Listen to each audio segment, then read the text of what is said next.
stop down by some brick and mortar store for any inexpensive item that I've purchased there before.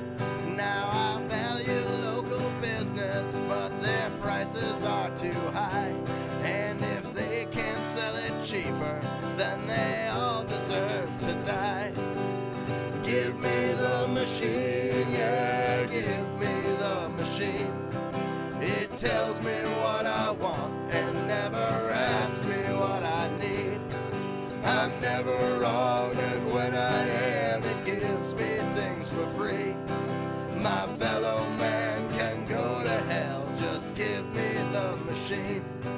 I don't know any physics or how chemicals react. I have no information, so don't bother me with facts.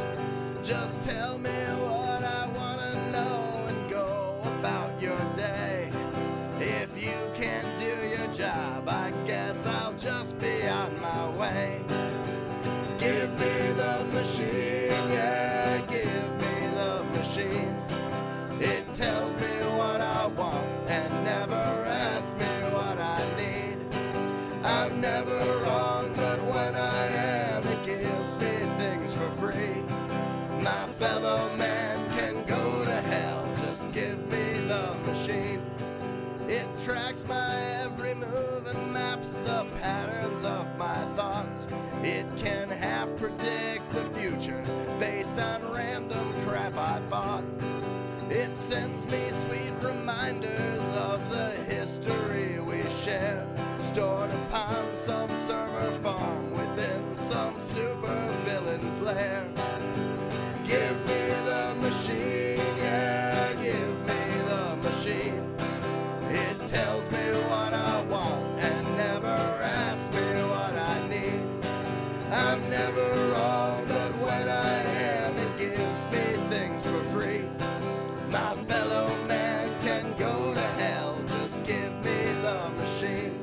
There's a warehouse full of peasants that fulfill my every whim. They're all pissing into bottles as to not get fired again. They might never break the cycle, they may never make ends meet, but it's nothing like the shame if I myself was in the street.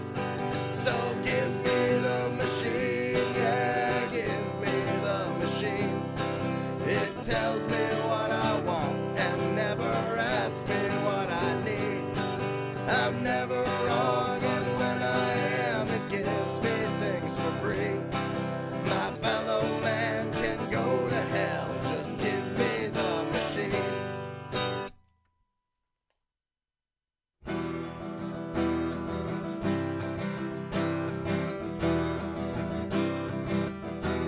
What time is tomorrow?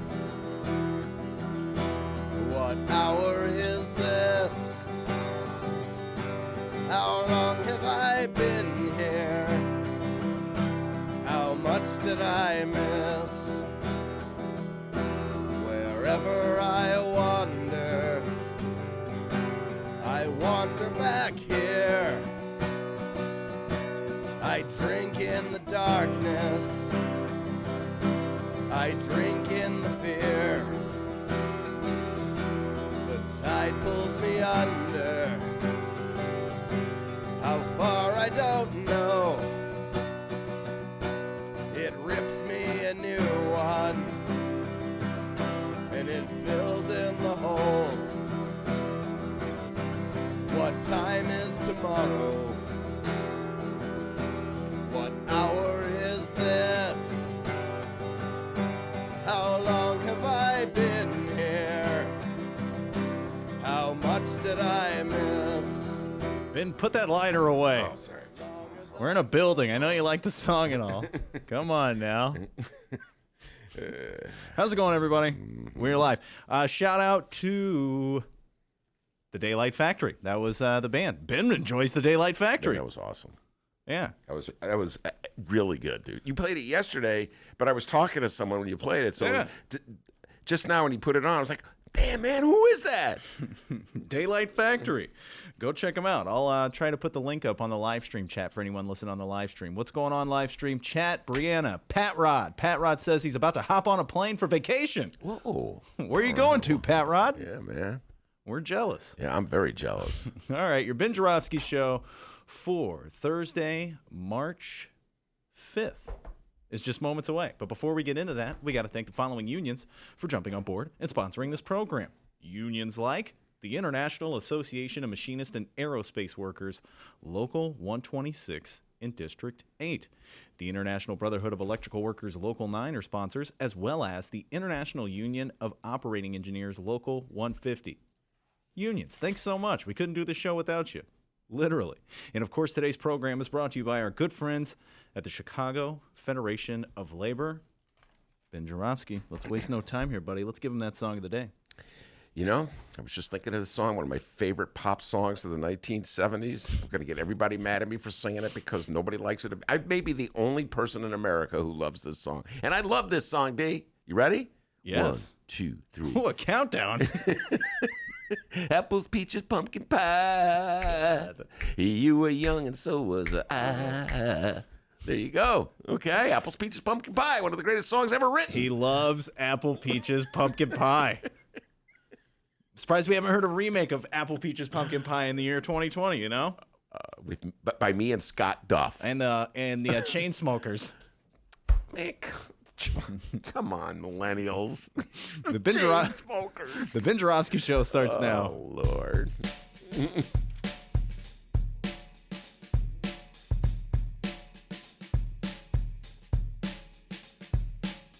It is Thursday, March 5th, and live from the Chicago Sun-Times Chicago Reader Studio on Racine Avenue, this is the Ben Joravsky Show.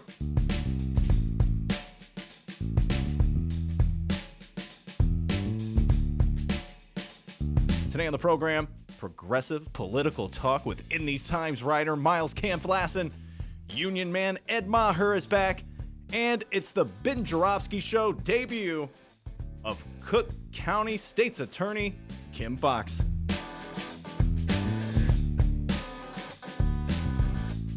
And now your host, Chicago Reader columnist Ben Joravsky. Hello, everybody. Ben Joravsky here. We're calling this My Number 2 Has Left the Room. Oh, that sounds gross. Damn, what could that be?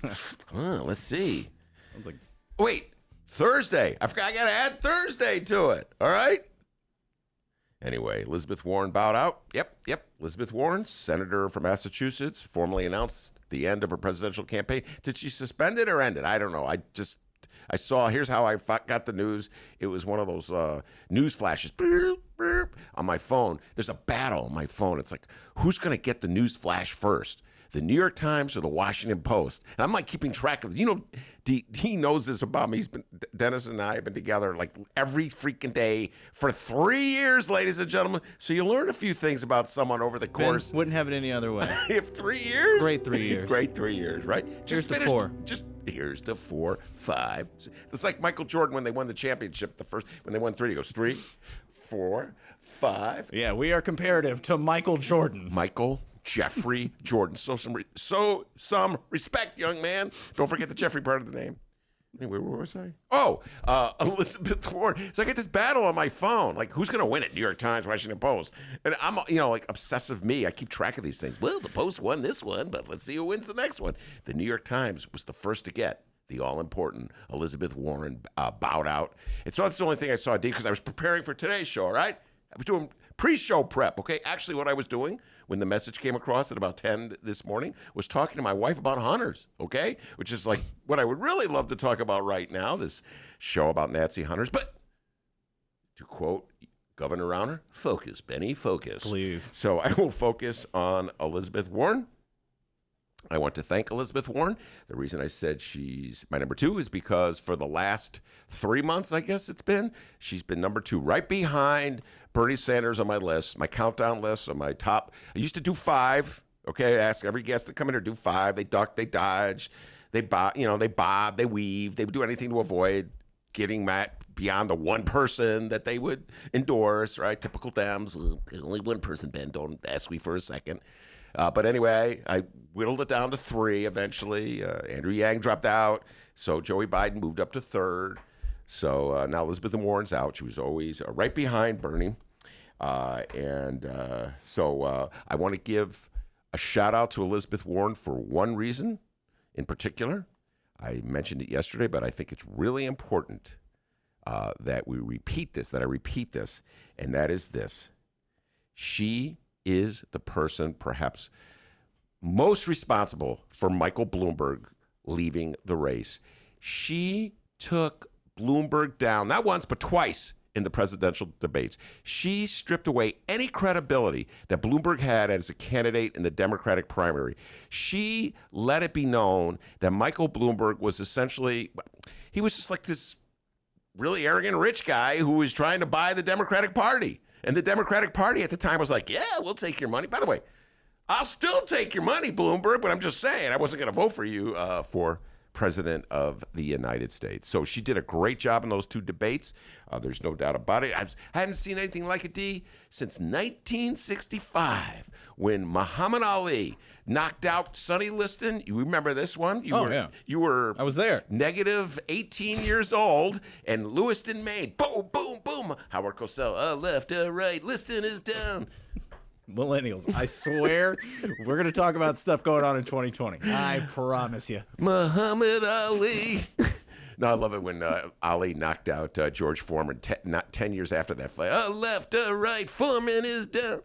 Love Howard Cosell. Anyway, where was I? Oh, yeah, so she was like, I think last time I was talking about, I compared her to Smoking Joe Frazier, but now I'm giving Muhammad Ali some love, 2 of my favorite boxers of all time.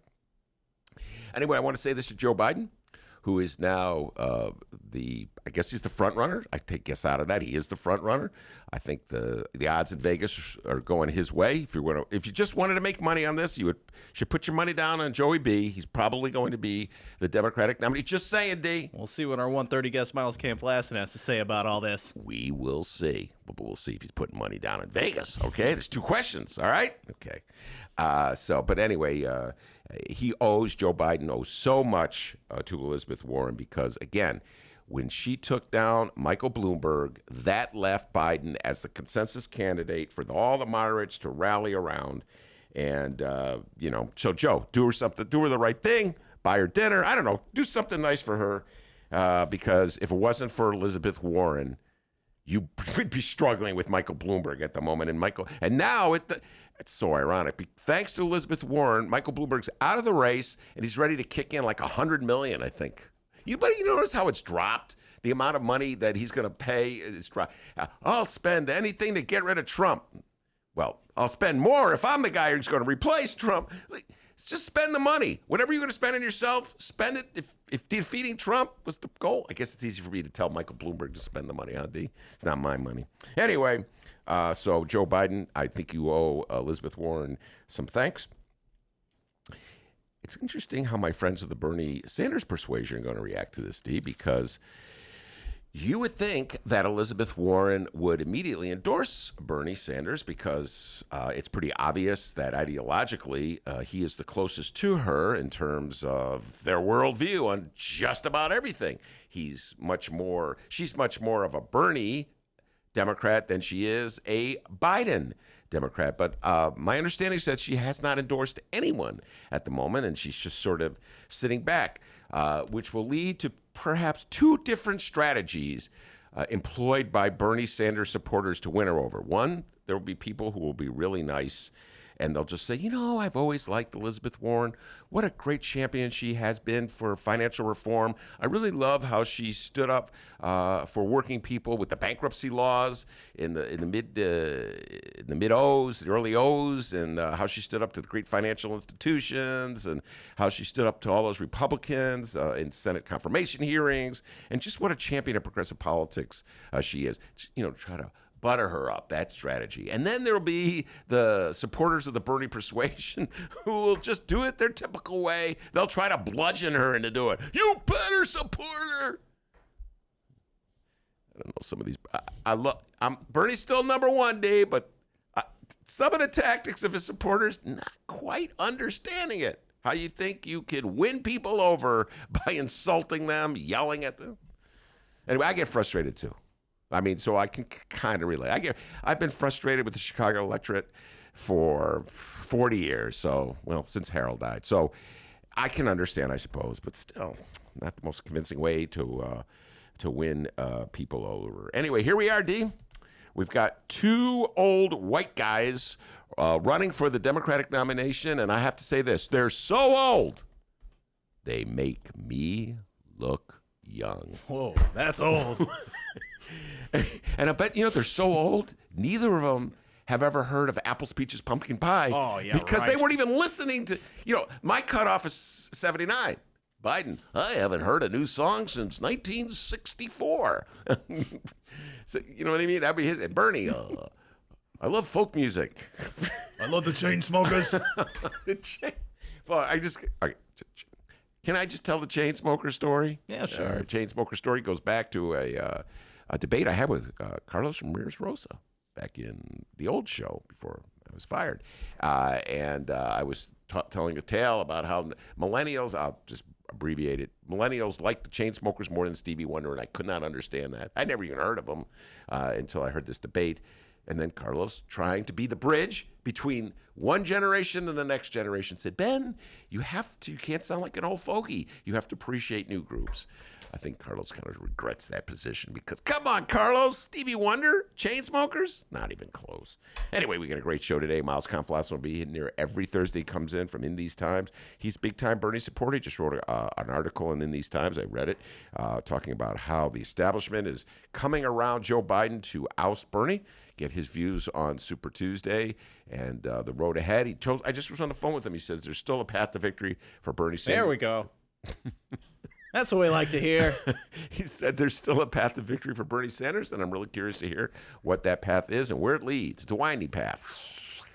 Probably winds through this room. Collect these two votes. I'm voting for Bernie, folks. I'm still voting for him. I voted for him last time. I'll tell you why. I believe it's going to be a disagreement between Miles and me, perhaps. I think Joe Biden will be the nominee. Okay? Just put that out there. But Bernie Sanders is the only, hope we have of, pushing Joey a little left so he just doesn't run to the right. This notion that somehow or other the Democrats are going to win back the White House, win the House, win the Senate by being, moderate Republicans. I've never seen that happen in my lifetime. So I think they always need a little encouragement from the left to remind them what Democrats are supposed to be all about. So I'm all for Bernie. I'm going to vote for Bernie. Yep, you heard her here. So interesting to hear what Miles has to say. Ed Maher will be here. Oh, man, I can't wait to talk to Union Man Ed Maher. He's talking about the constitutional amendment, protecting collective bargaining rights, and the NLRB, and get into a little presidential discussion. And then Kim Foxx will be here. Yes, State's Attorney Kim Foxx will be. I've never met Kim Foxx, so it'll be interesting. Really? Yeah, You've never met Kim Foxx? Never met her. Wow. Never talked to her on the phone? Never talked to her on the phone. Really? Yeah. Well, this will be interesting. Yeah, but hi, how you doing? Welcome to Lefty Land. That's what I do.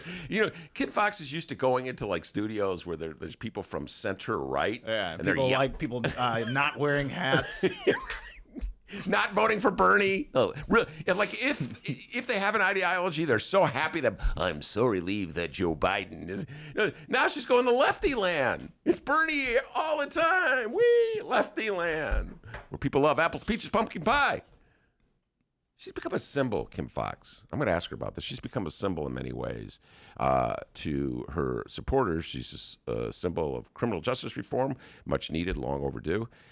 And to people of the Donald Trump fraternal order police persuasion, she's become a symbol of what? Mushy liberals who are too easy on criminals, which is funny. I'm going to point this out to Kim Foxx. It's really funny.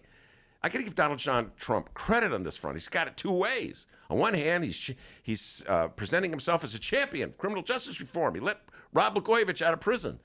And he's telling black voters, you should vote for me because I'm for criminal justice reform. And on the other hand, he's bashing Kim Foxx. She's too soft on crime. She's got to lock them all up. That's how you deal with criminals. I'm Kenny having Davis? a hard time. Yeah, having a hard time. It's like counter messages. Anyway, welcome Kim Foxx to Lefty Land. So plenty of political talk ahead of us. But before we do that, the young man from Alton, the man they call the doctor, with the news. Hello, I'm Dennis. Hey, before we find out what's happening in Chicago and or Illinois this afternoon, our good friend Dragon Slayer 19 weighed in on the live stream chat, and he's got to know, Ben Joravsky, who are your top 3 candidates right now? Well, we're down to 3, aren't we? So it's really, I mean, it's a great question. We're down to 3. Says no ducking and dodging. Need to hear that top 10 or top 3. Bernie 1, Joey B 2, Tulsi Gabbard 3. I mean, there's only 3. Am I forgetting someone? They're all gone. Where have the candidates gone? Long time passing. Oh, listeners, you're so lucky. 2 songs of the day in one show. And the second song, no one has ever heard of. No one. Absolutely no one. They're like, where did he get? You know who's heard that song? Bernie Sanders. Oh, Ben, I love that song. And I love all apples, peaches, pumpkins, and pies. I don't know why people don't like Bernie Sanders. This is something else, D. I've always liked Bernie. What can I say? People don't like him. Anyway, those are my top 3 because there's only 3. There you go, Dragon Slayer. Shout out to Frank. He weighed in as well. He said Bernie and Biden are only separated by 65 delegates. Wow. So Biden has 65 more. You're right, Frank. Once again, I'm corrected by Frank, and he's absolutely correct. By the way, what was the one yesterday that he was right? I didn't write it down. Where I said that there are no Republican incumbents. And he proved you wrong. There's a surprise. Frank proving me wrong. It's been happening for 3 years. It's still close. But my sense of it, just looking at the primaries that are ahead, that Joe Biden has a clear path to victory, particularly because black vote is going his way. I've said this once. I've said this twice. I've said this many, many, many times. You cannot win the Democratic nomination without winning over the black vote. And that's been true since, since I was a kid. So anyway, that's why, Frank, I think that Joe Biden has a clearer path to victory. All right, local news. Today, our Illinois Governor J.B. Pritzker is at the Capitol building in Springfield. He joined state health officials to give a public update on the coronavirus and then a 1 p.m. update to members of the state legislature. Hey, he may be doing that right now as we speak, Ben. Mm-hmm. I can just hear him. I'm not a perfect person. Moving on, we got a 2020 Illinois primary election candidate update. Hey, remember Jeannie Ives? Yeah, 2018's former very much right-wing gubernatorial candidate is now an Illinois congressional candidate. She's running in the 6th district. She just released her first campaign ad, and we're going to play it. But Ben, before we do that, what do you say we reminisce about the AM radio days, huh? What was the name of that station? See you later? No, it was WCPT 820. They fired you. I thought it was W. Get out of here. No, WCPT 820. I thought it was W. You're too liberal. But let's reminisce back on the AM radio days. Give everyone the rundown on Jeannie Ives. Jeannie Ives. Oh, my goodness. Yes, we did talk a lot about Jeannie Ives. There was one point when I was, how do I put this? Like, Jeannie Ives was, to me, what Bernie Sanders is to Donald Trump. Whoa, I just thought that. That just popped into my head. Let's see if I can follow up and substantiate that. It's scary when you just say something, boom, comes to your mind. But Jeannie Ives was a useful tool for Democrats like me who wanted Bruce Rauner out. Now, I know a lot of you can't remember the Bruce Rauner days, but it was an existential threat to everything that Democrats supposedly believe in, starting with collective bargaining rights. I mean, that was at the top of the list. Bruce Rauner's purpose as governor of Illinois was to destroy the union movement in Illinois and to use the destruction of the union movement as a way to undercut Democrats, because that connection between unions and Democrats is what gives Democrats, I don't know, I wouldn't even call it an advantage. It sort of balances out the huge corporate support that the Republican Party gets. So it was very imperative for Bruce Rauner to advance his corporate agenda and advance his view of where the Republican Party should be by destroying unions. You destroy unions, more power and money for bosses, more power and money for Republicans, less power for Democrats, and then Democrats will have to go right. It's a typical old thing. They'll move right to try to stay apace with a forever rightward drift of politics in the country. So that was Bruce Rauner's agenda. Jeannie Ives rebelled against him and ran at him from the right on the issue of abortion. And so as a result, Bruce Rauner, instead of having, just cruising to the nomination as the Republican Party's gubernatorial candidate, had to stave off Jeannie Ives. And she gave him a hard fight. Right? She kept, boom, boom, because Bruce Rauner totally flipped on abortion rights. First he was for it, then he was against it, then he was for it. She was just pounding him on it. Remember that debate at the Chicago Tribune editorial board? Listen, douchebag. That's basically the essence of it. And so there I was. Yeah, give him hell, Jeannie. Whoa, whoa, woo, woo. Much like Donald Trump is doing now. Bernie supporters out there, I know you're too smart to fall for it. Some of you are a little smarter than others, but Donnie Trump is trolling. He's acting like he cares about you. He doesn't care about you. If Bernie were the nominee, I'm going to say this to Miles when he's here. If Bernie was the nominee, he would be ripping Bernie. He'd be having pictures of Bernie without a shirt on, honeymooning in the Soviet Union. I don't know. I always get mixed up. Was it in the Soviet Union or Cuba where he didn't have the shirt? All I know I've heard is this picture of Bernie without a shirt on, and it's really bad, and it's going to turn swing voters against him, and Donald John Trump will be using it as he calls him a communist. But right now, he loves him. Oh, I love Bernie. They're rigging the election against Bernie. Boy, our show, we go from Jeannie Ives to Bernie without his shirt on. Well, I'm just trying to say how, it's like disingenuous. So was I disingenuous when I said, go, Jeannie, go? Yes, I was disingenuous. Absolutely. No Republican should have believed me.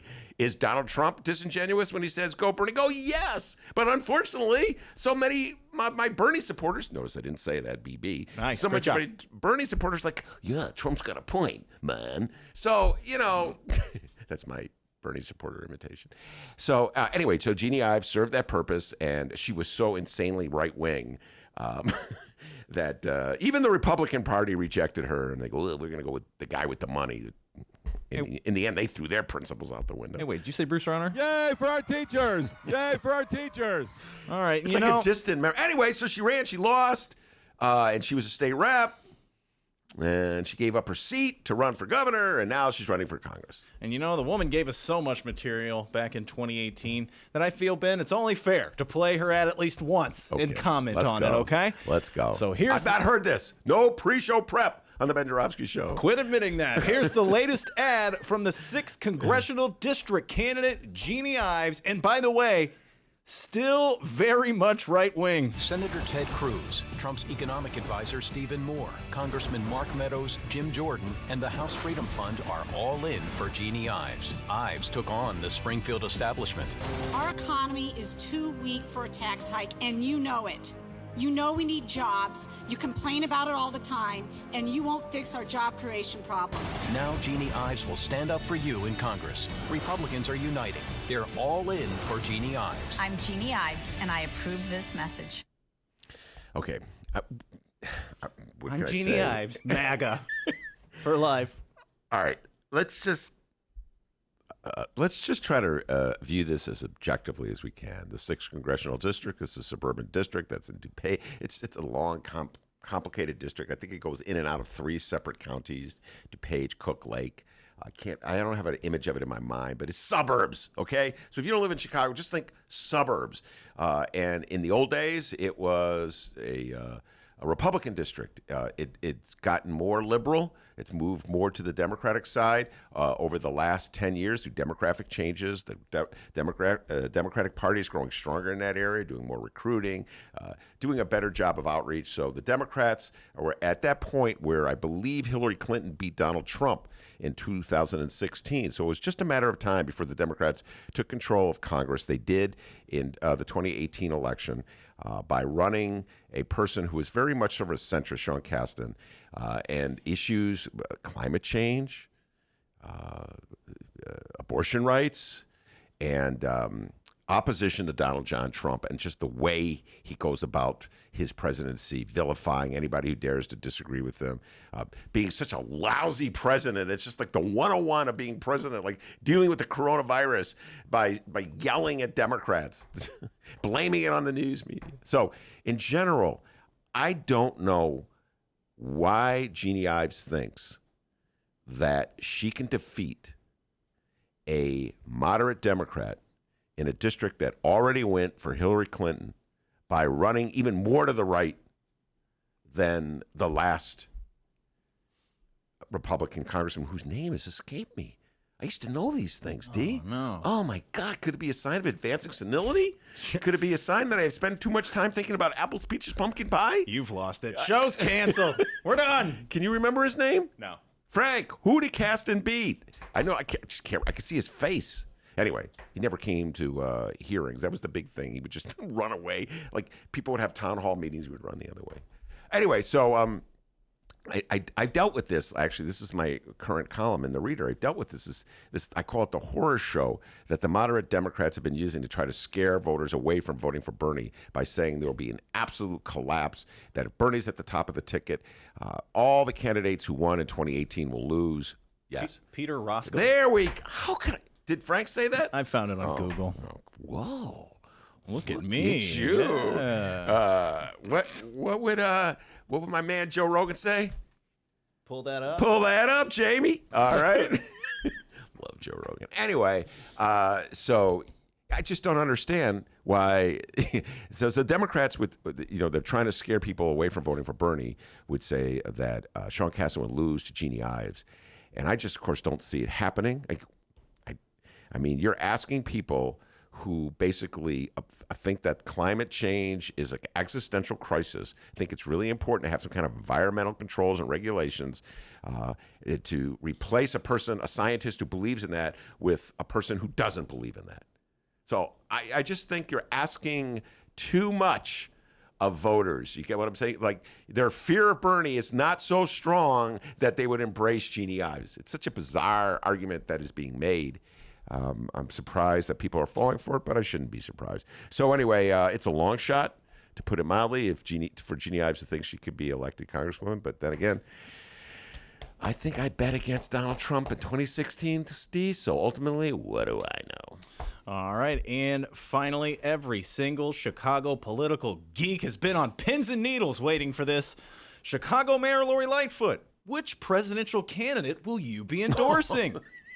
It was reported about a month or two ago that Mayor Lightfoot was undecided. You know, kind of like our Illinois governor. Her response was, I'm for the Democrat. But Ben, if you recall, the mayor wasn't too happy with our candidates of the progressive persuasion, Bernie Sanders and Elizabeth Warren, was she? Nope, not negatory. Walk She us wasn't through that that. happy with Joey B. either, if you recall. Oh, well, walk us through it. So the situation was this. Maybe people probably put this out of their mind, and for all our people who listen who are not from Chicago, we had a teacher strike. Miles Kampf-Lassin has entered the room. We had a teacher strike. When was the teacher strike, D? November. Very good. Thank you for telling me that. And then in that teacher strike, October. It was October, November. Yeah, we talked about it a lot on the Ben Joravsky show. A lot. And I was 100% for the teachers, just saying. Anyway, in that strike, Bernie Sanders and Elizabeth Warren, I believe they came to Chicago to rally with the teachers. I believe Joey Biden made a call to the teachers on their behalf. Don't quote me on that. Frank, look it up. But Lori Lightfoot was upset because neither Sanders or Warren reached out to her, and I don't think Joe Biden did either on the teacher strike. They stood with the teachers, and my response was, well, I can understand on a personal level that you might be upset about that. We're all human, so we would probably have feelings, but I would leave those feelings alone as much as possible, because the reality is there's like 25,000 teachers and one Lori Lightfoot. 25,000 votes, one vote. Let me put that on a balance scale. So I would think that most Democrats would stand with the teachers. In fact, in general, I would think that the Democrats would be with striking workers. And just in general, that's kind of what Democrats are supposed to do. They stand up for union rights, collective bargaining rights. They're trying to use their power to get working people more money, middle-class people, their status solidified as middle-class people. So I found it, I was like, come on, Lori. Give Bernie and Elizabeth Warren some slack on this thing. And then it looked as though the mayor was feeling the Berg, B-E-R-G, and looking to possibly endorse Michael Bloomberg. Well, the following comes from Crane's Chicago Business Magazine, and Greg Hines got the scoop. Damn it, we never get the scoop, babe. Wait, Greg Hines, poker player? Greg Hines? Okay, that Greg I got an interview set up here for Greg Hines, so please don't ruin it. You're talking Greg, you got to know when to hold him, know when to fold him, Greg Hines? Yes, Greg Hines? that Greg Hines. Okay, just wanted. I used to play poker with Greg Hines. He's pretty good, right? He's a great reporter. Great reporter. Great All reporter. right, there we go. But poker? Oh, God, come on. I took his money. It was like, Greg, just give me the money. Let's not even have the game. Just give me the money. Or you want to go through the ritual of playing the cards? Just give me the money. Wait. No, I'm going to beat you this time. Oh, I just got an email. Hold on, let me check. Greg Hines canceled. Well. All right, well, he got the scoop. He's a great reporter, though. Great reporter. That's not helping us. All right. Mayor Lori Lightfoot plans to make an announcement in the next day or so, and although sources close to her aren't officially confirming anything, all indications are that she will back former Vice President Joe Biden. Whoa, what a surprise. I know she's a big fan of Bernie's, Lori Lightfoot. Lori Lightfoot is a progressive in the sort of Chicago definition of progressive, which is a very loose definition of progressive. Pretty much anybody who is to the left of Jeannie Ives is a progressive in the city of Chicago. So anyway, whatever. I'm not surprised that Lori Lightfoot would endorse Joey Biden. Everybody who is anywhere connected to the establishment of the Democratic Party, who is a moderate, a centrist, we all know the type.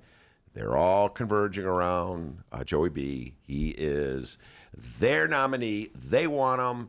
And it's interesting. We'll have a nice discussion with Miles on this because I think the path to victory is stronger and more obvious for Joe Biden. But maybe Miles can convince me of otherwise.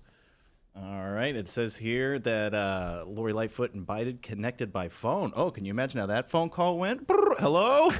Play the radio. Make sure the television, make sure you have the record player on at night. The phone. Make sure the kids hear words. Huh?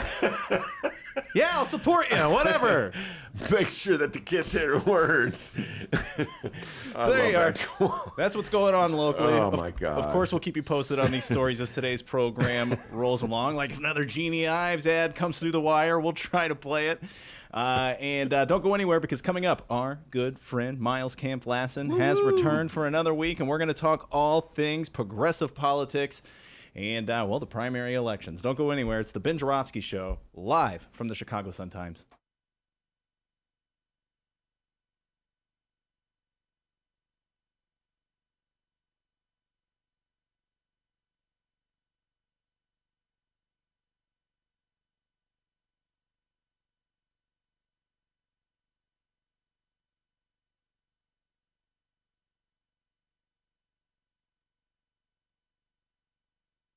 Read the Chicago Reader to get up to speed on what's what in Chicago. Culture, food, arts and entertainment, weekly concert listings, weekly event listings, the environment, travel. I can continue, but you get the point. And for all of you Chicago political junkies, raw weekly columns on real city politics from Maya Dukmasova and our very own Ben Joravsky. The Chicago Reader, free to the public in newsstands throughout the city and online at chicagoreader.com. Read it now and be a more informed Chicagoan. Hey, D. Yeah? Did I tell you that the Ben Joravsky Show is sponsored by Rattleback Records? No. Well, it is. Rattleback Records at 5405 North Clark Street is Andersonville's full-service record store. Hey, D. Did I tell you it was voted one of Chicago's best record stores in the 2019 Chicago Reader poll? No. Well, it was. Wow. Rattleback Records, 5405 North Clark Street. Used and new LPs and 45s. They got CDs, DVDs, books, gifts, and much more. For more information, contact them at rattlebackrecords.com. That's RATTLEBACK records.com. Welcome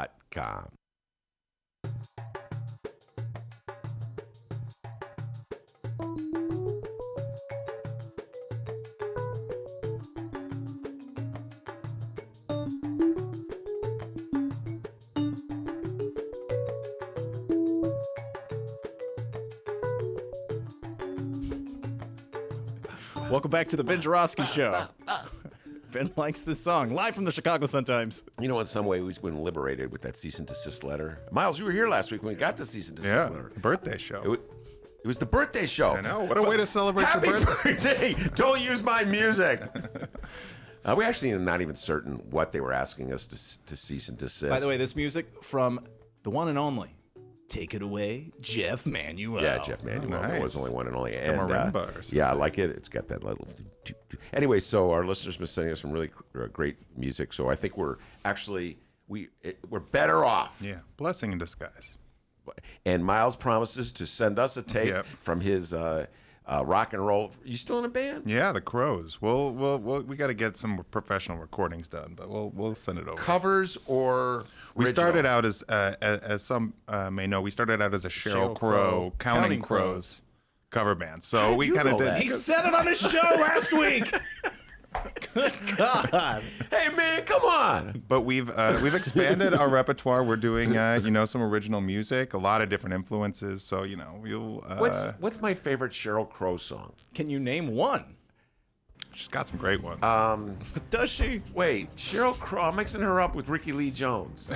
What's this the one that sang "Chuck Is in Love"?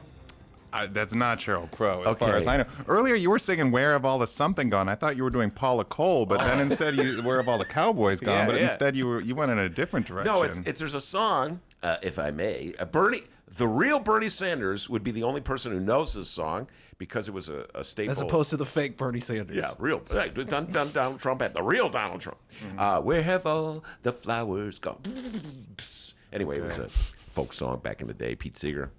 Well, the all-time, the Sheryl Crow that people really love is "If It Makes You Happy." That's kind of her real banger, but also strong enough to be my man. I mean, God, I don't know either ones. My favorite mistake.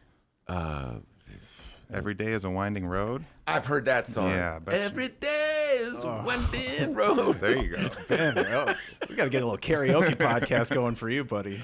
But there's another one that's even bigger than that.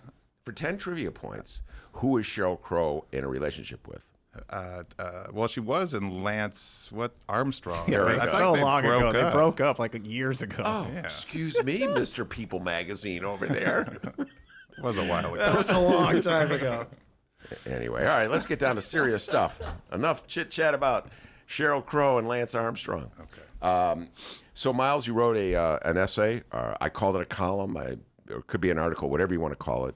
About that there's still hope for Bernie. Just don't call it a post. That's the thing that I think writers hate the most, is when you just refer to something as a post, Yeah, no, that sucks. Yeah. It was posted, but it's not a post, because post sort of makes it seem like, what was a it? rant you've thrown online. Or what Elizabeth Warren said about Pete Buttigieg. No, Amy Klobuchar's healthcare plan. Mm-hmm. All right. So why don't we get into the trends? Start with that, since it was just popped in my mind. Elizabeth Warren dropped out.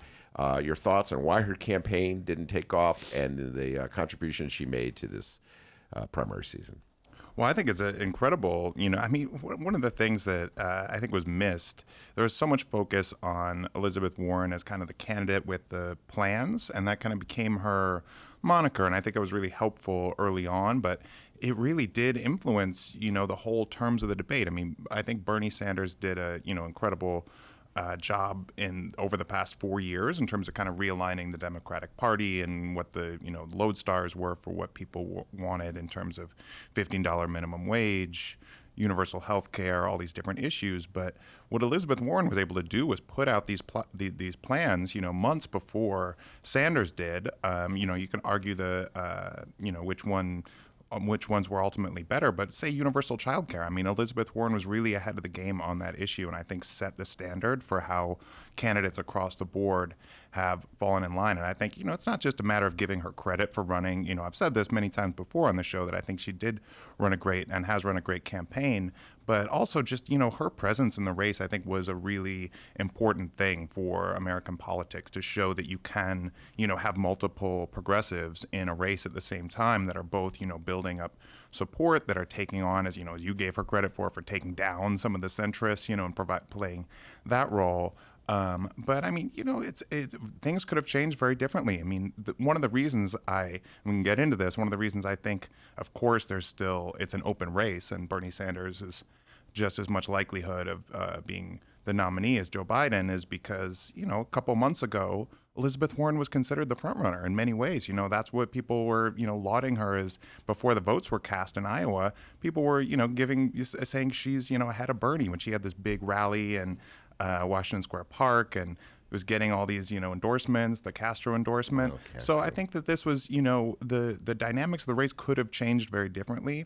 And Elizabeth Warren could have, been the standard bearer for the progressive movement in terms of, the presidential campaign. Things didn't work out that way, but I don't think that takes away from the fact that she, and her supporters have had, played a really instrumental role in moving this race to the left. Well, do you think it was a matter that there's just not enough progressive voters out there to sustain two progressive campaigns? I mean, that's possible. I mean, I think that the bigger issue is dealing with all of the structural issues that keep progressives from being able to reach voters.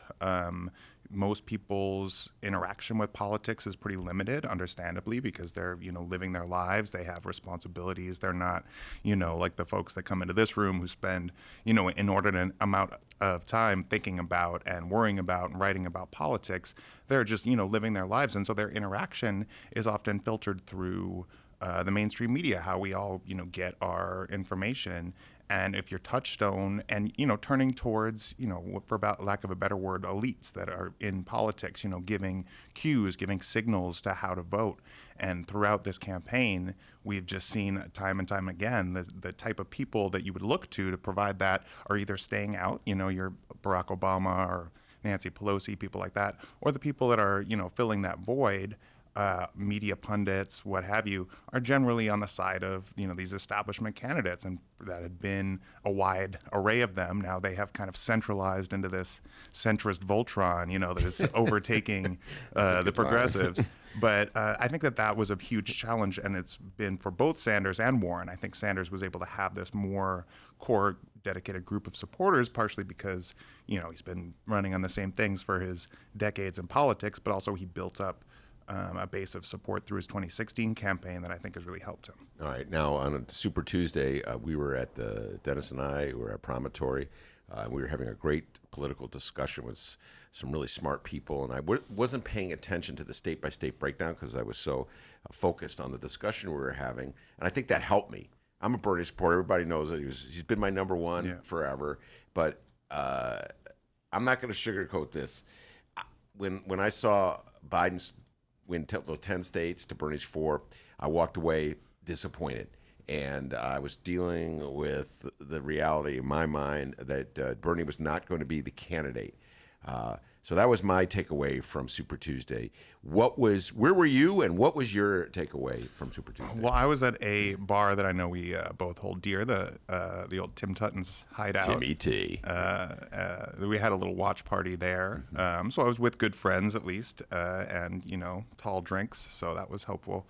But yeah, I mean, there's no way to sugarcoat it. I mean, we should be sober. It was not the result that I think progressives, certainly supporters of Bernie Sanders, expected or wanted out of that night. And it does make the path going forward much more difficult, especially because, late-breaking voters really did break for Biden and not for Bernie. I think that, in terms of why that happened, I think the centrist consolidation played an incredible role. I mean, if you look at what happened on the day after those endorsements on Tuesday morning, which is the day people were going to go to the polls, full-page spreads in, the Los Angeles Times and the Washington Post and the Dallas Morning News in Texas, a huge paper, all, lauding this momentum behind Joe Biden because of all of the centrist support. So clearly this was orchestrated. It was a very choreographed thing.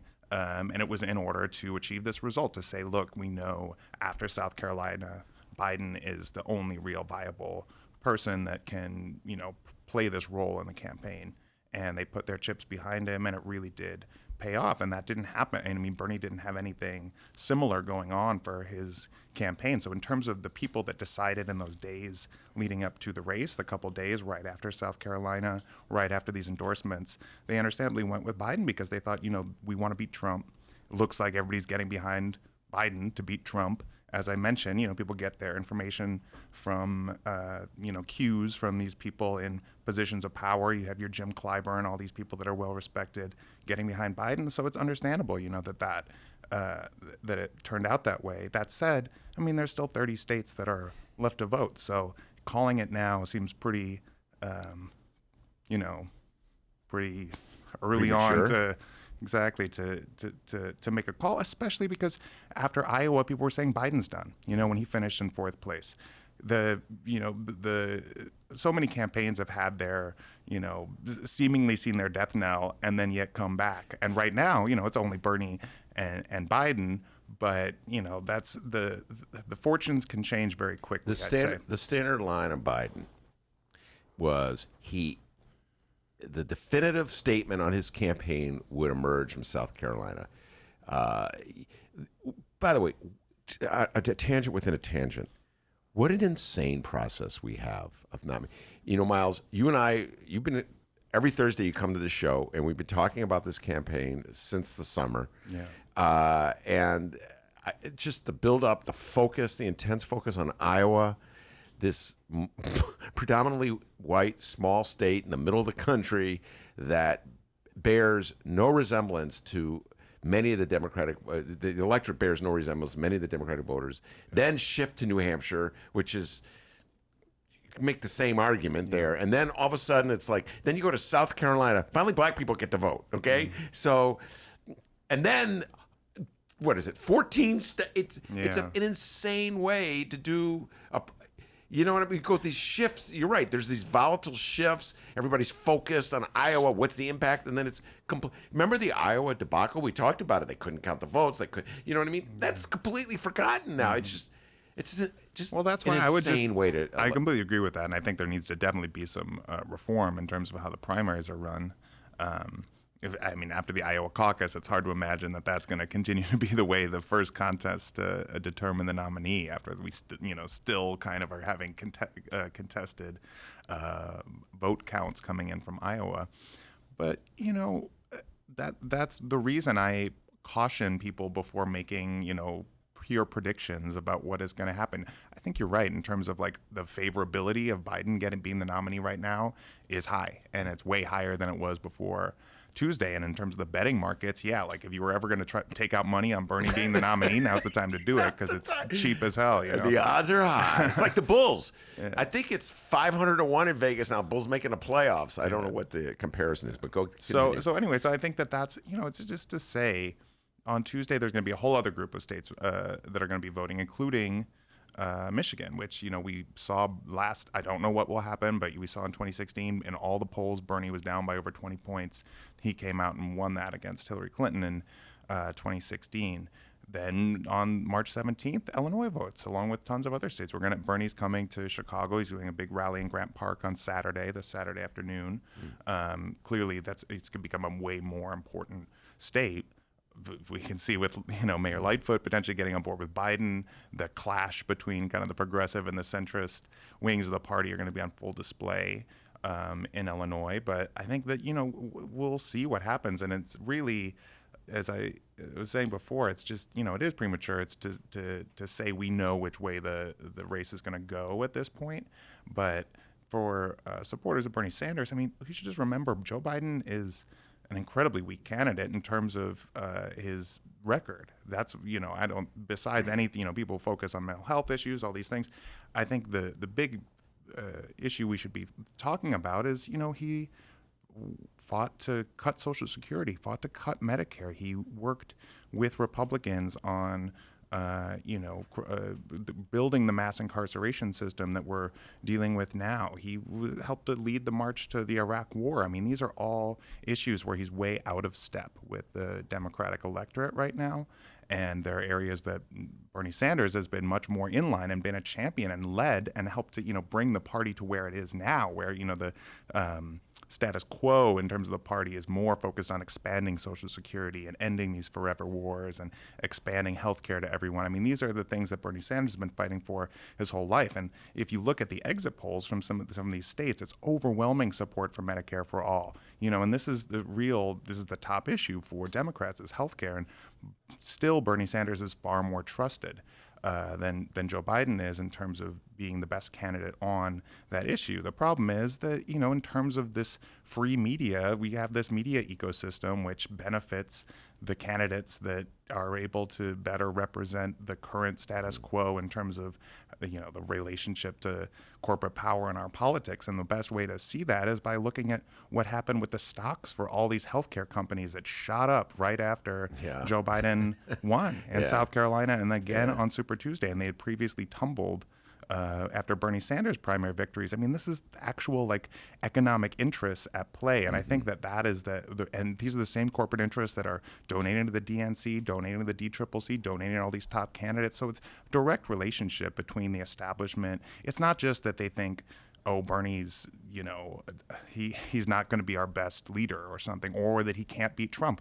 We know that Bernie beats Trump in all of these polls. If you look at the evidence that we have, Bernie Sanders, there's an article about this in the New York Times the other day. Bernie Sanders would, of course, beat Donald Trump as it stands now in the popular vote and in the Electoral College vote. And in terms of, people being scared off by his Democratic Socialist label, he's more well-liked than anybody in the field, certainly more than Joe Biden. So I don't think the concerns of the establishment are actually about being worried Bernie's not going to win. It's about what Bernie would do when he's in office, which is threaten the interests of the people right now that are pulling the strings when it comes to our economy. All right. You've given me a lot of things to follow up, and I've been writing notes on these things.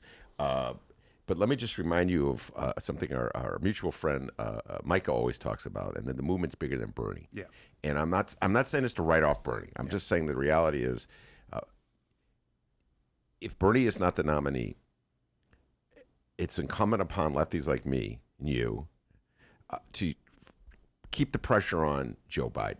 Because my attitude about Joe Biden is probably a little different than yours. I view Joe Biden as your typical Democratic Powell of the Clintonian variety, who's constantly looking which way the wind is blowing and adjusting his sails appropriately. And as I think Bernie has more bedrock principles that he's pays allegiance to, and I think a lot of people respect that of Bernie.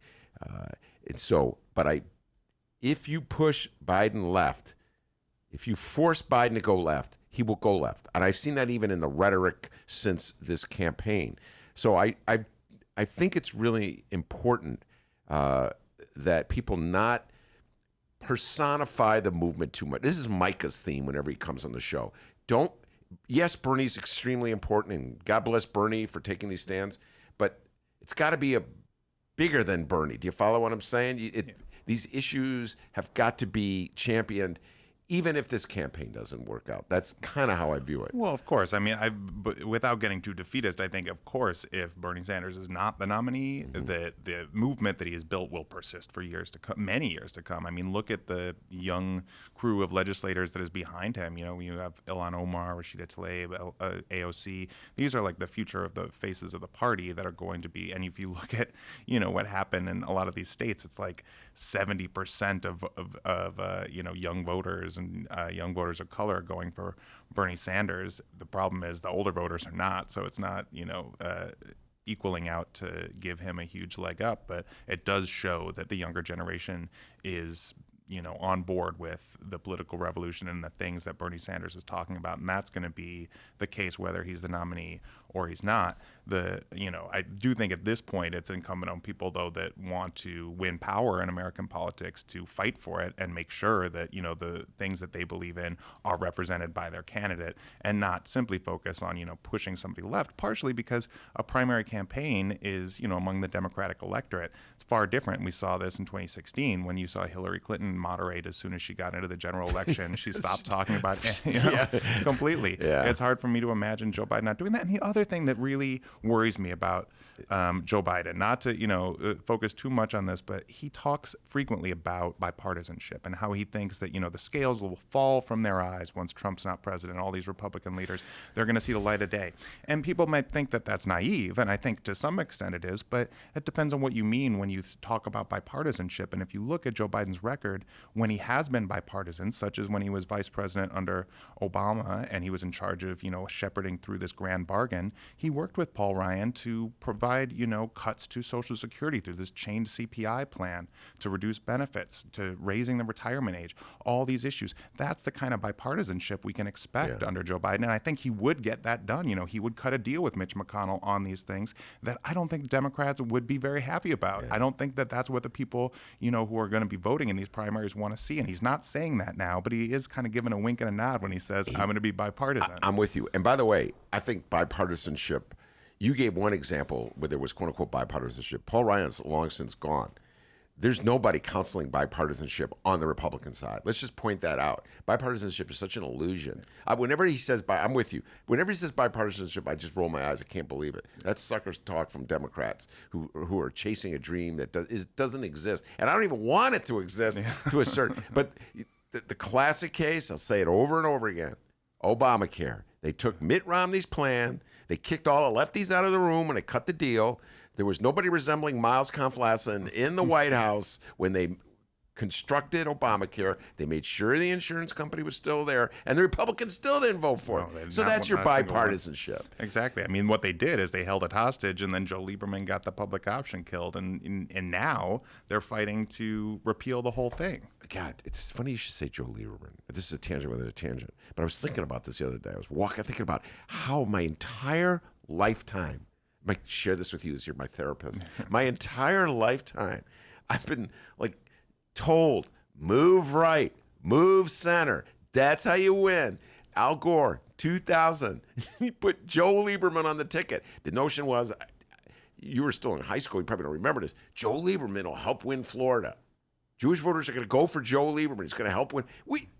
In the end, the Republicans stole Florida. Yeah. And it was like, he didn't help at all.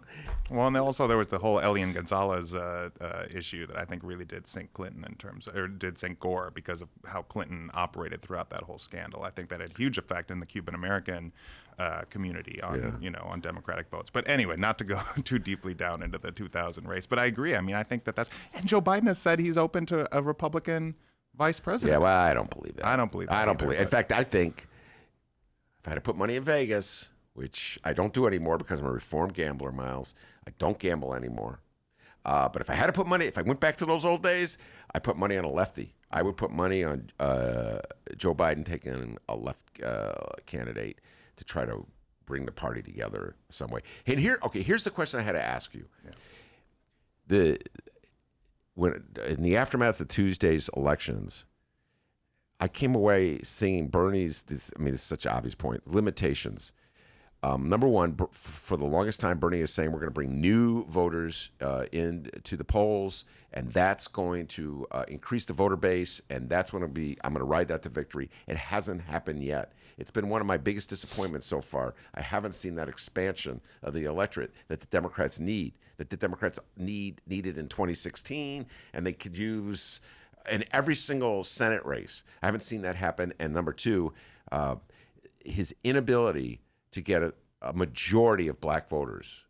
And I know there's a generational difference. I know younger black voters are more likely to vote for Bernie than older black voters. But when you put it out, it's like Alabama, 70% of in exit polls went for Biden. So those 2 points, could you address them? Well, I mean, those are two very big issues that the campaign is going to have to overcome. I will say, in terms of the kind of theory of change, that has always presumed that Bernie will be the nominee, and that, the general election is when you will actually see this flood of new voters come in, because these are the people that have been, kept out of the system. So many of these are, closed primaries. People have to register as Democrats. A primary electorate is so different from a general election. Not only is it much smaller, but it's usually people that are much more engaged, people that are traditionally voting for the Democratic Party, which is, not a great subset of people for Bernie Sanders, who's been railing against the Democratic establishment for years and years. But it's also the case that almost everybody who voted in these primaries is going to vote for whoever the Democratic nominee is, except for those younger people that are not traditionally engaged. And there have been some, especially in Iowa, New Hampshire, and Nevada, you saw this, younger people come into the polls, and those numbers increase. But the older voters that are voting for Joe Biden right now, they're going to vote if Bernie Sanders is the nominee almost assuredly. I mean, there's no reason to think that they, would be upset about that. Bernie's incredibly well liked. So on that point, I would say, it's partially, it's hard to test that, because it was always been premised on getting to a general election and bringing out people when it's, Bernie Sanders versus Donald Trump, bringing new people into the process. So looking at the primary, it's more difficult, but I agree with you. That's certainly something that the campaign has to work through, because it's a huge challenge when you have, the most dedicated voting base going with another candidate. And the same is true, I think, for African American voters. I think that, that's one area where there's been ground made up in a lot of ways since the 2016 race. But Joe Biden was a vice president of Barack Obama. He's in, Obama's in all of Joe Biden's ads. He's constantly hammering that home. He's got, people like Jim Clyburn, who, most respected public official, certainly in South Carolina and much of the South in terms of the Democratic Party, talking about how great and trusted Joe Biden is and how he's the candidate to beat Trump. So that's very difficult if you're somebody in Bernie Sanders' position. You don't have that type of institutional backing, and that was always going to be an issue in this campaign. It's not as if establishment politicians were suddenly going to rush to get behind Bernie Sanders. So I think that that's going to be another test. What I would say is a lot of these states, where you've seen that in Alabama and such, a Democrat's not going to win that that state in 2020, anyway. So it's really going to be more of a test in, I think, states like Michigan and Illinois, where, these are traditional, Democratic states or even swing states rather than deep red ones, and areas, honestly, where there's more unionization rates, because that's, I think, it has a huge impact on how people kind of view politics and get, influenced in terms of the direction that they're willing to go and how progressive of a candidate they want to get behind. All right, speaking of unions, Ed Maher is in the studio. We're going to bring him on next, union man Ed Maher. Before I let you go, after Ed Maher is in here, Kim Foxx is going to be here. Yeah. What question do you want me to ask Kim Foxx? How are we going to get rid of this Conway? I would say, one thing that is, I haven't covered the Kim Foxx race, but I was telling you on the phone this earlier, 4 years ago, I did cover some of the Buy Anita campaign, which was, spearheaded by Asada's Daughters and BYP 100, a lot of these groups of black youth in the city. At that point, I think that there was a little bit more caution around even in being involved in electoral politics. So a lot of these activists were much more comfortable just saying, hey, don't vote for this person because, she oversaw this Laquan McDonald scandal, so on and so forth. Now they have a, new campaign called Cancel Conway. And we've seen what, Bill Conway has done. He has his whole, thing is he's doing hashtag Fox Hunt, this very, crazy kind of racist approach to, going after Kim Foxx and just, hitting her again and again over Jussie Smollett. Well, some of these activists that are involved in that now are being much more explicit, saying we need to reelect Kim Foxx. It's not just about not getting Bill Conway in there.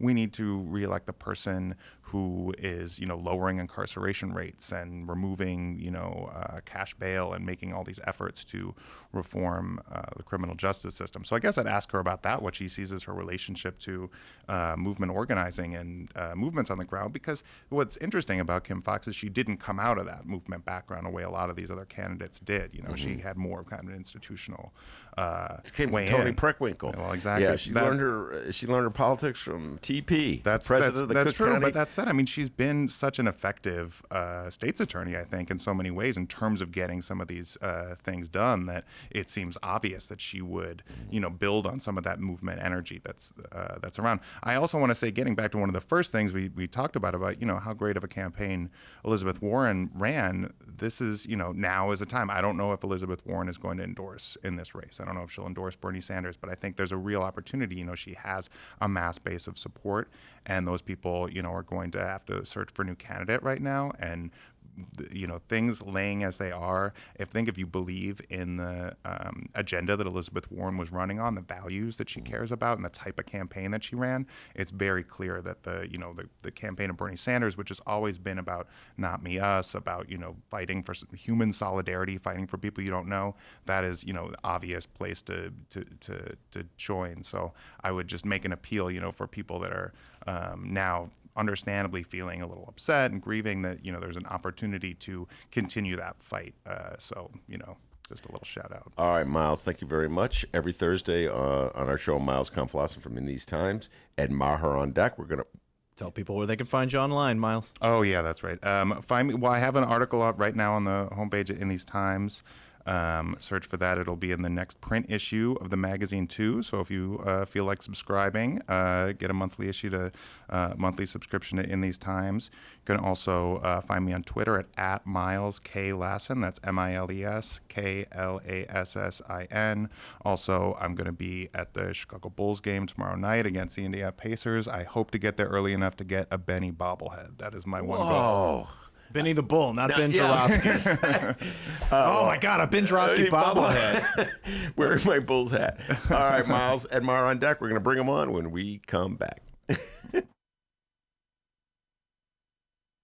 Did you know that 40% of the people in Illinois opt to be cremated? Well, it's true. And Chicagoland Cremation Options honors their wishes by providing cremation services directly to the general public. Chicagoland Cremation Options provides an affordable, ethical, and easy cremation arrangement, whether in person or online. Save thousands and streamline the process by going directly to Chicagoland Cremation Options. It's a family-owned business operated by my good friend, Douglas Klein. Here's how you reach them. ChicagolandCremationOptions.com. One more time, ChicagolandCremationOptions.com.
Shout out to our good friends, The Curls.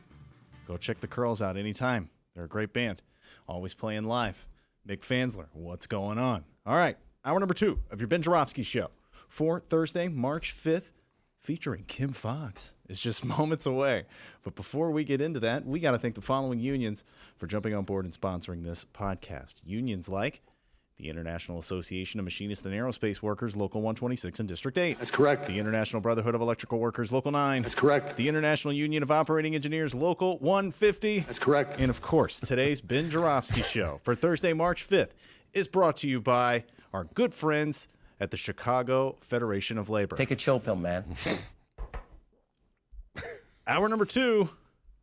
Let's go. Well, I got to get the new song. Hold on. Here we go. Let's go. Uh-oh. Whoa.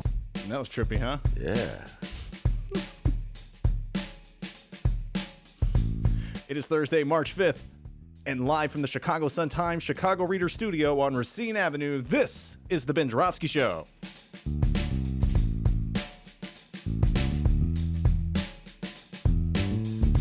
In this hour of the program, Union Man Ed Maher is back, and it's the Ben Joravsky Show debut of Cook County State's Attorney Kim Foxx.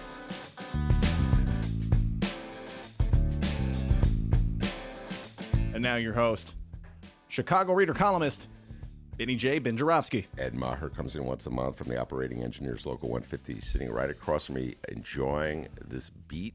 Before we bring him on, what you got for me, D? Oh, this is a hot beat, huh? Yeah, he likes All it. right. Love that bass. Okay. No one plays air bass like Ben Joravsky. Look at that. Oh, good form. Gotta hold it up high. Yeah, I'm that kind of bass player, Ed. I keep it high. All right, everybody. Right now at ChicagoReader.com and in Chicago Reader and newsstands, it's the latest column from our very own Ben Joravsky. This article or column is titled Panic Peddlers. Oh, yeah, Ben Joravsky, tell us what we can expect. I actually just went on a riff on this, I don't know, a couple times in the show. I can't stand when people try to panic me into voting a certain way. I've never liked it. I don't like to be browbeaten that way. But anyway, so this is my... I'm addressing the notion that Bernie at the top of the ticket would automatically mean the Democrats would lose the House and the Senate, which is a message that is being conveyed by many people of the centrist persuasion. And I will vote for Joe Biden. No, I've said this all along.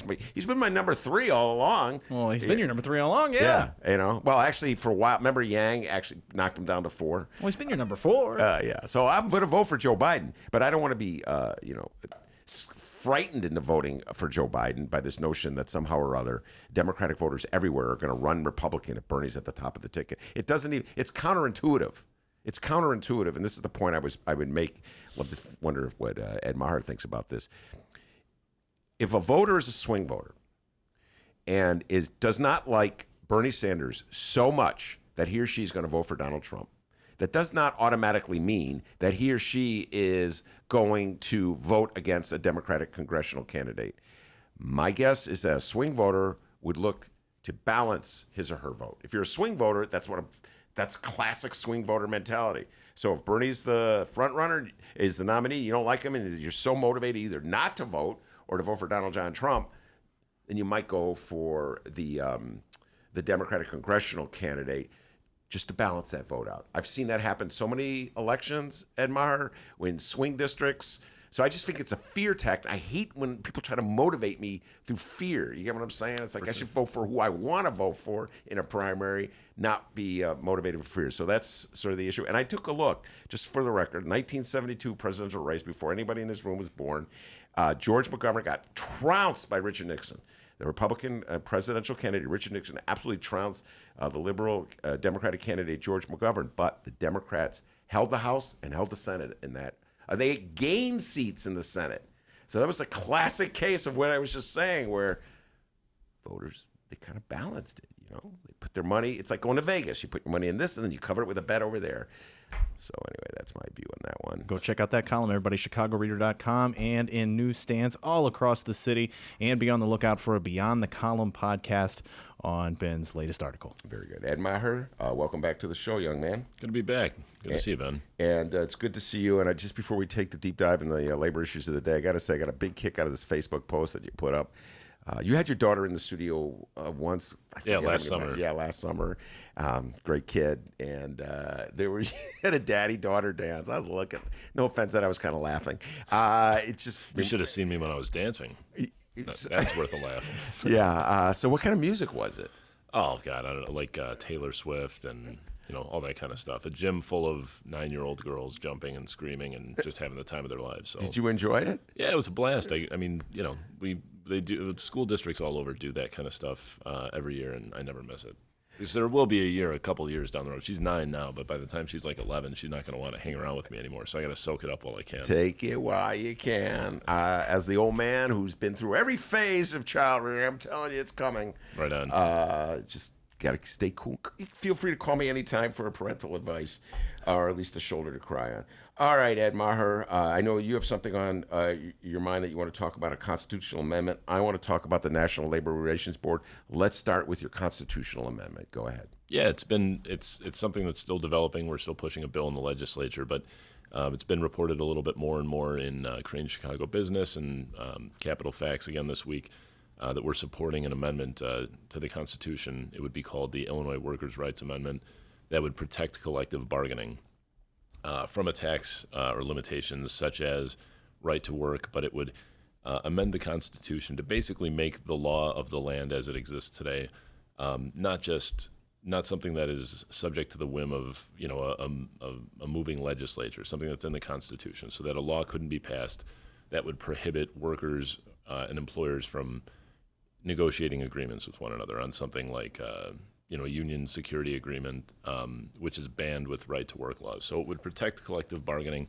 and it would also ban any laws that would restrict or prohibit any subjects of bargaining. So what that means, it's a little bit confusing, but what that means is back in 2011 in Wisconsin when they passed Act 10, what they did was say that public employees could no longer bargain. I mean, you could sit there in a room and negotiate over these things, but the employer had no obligation to talk about them.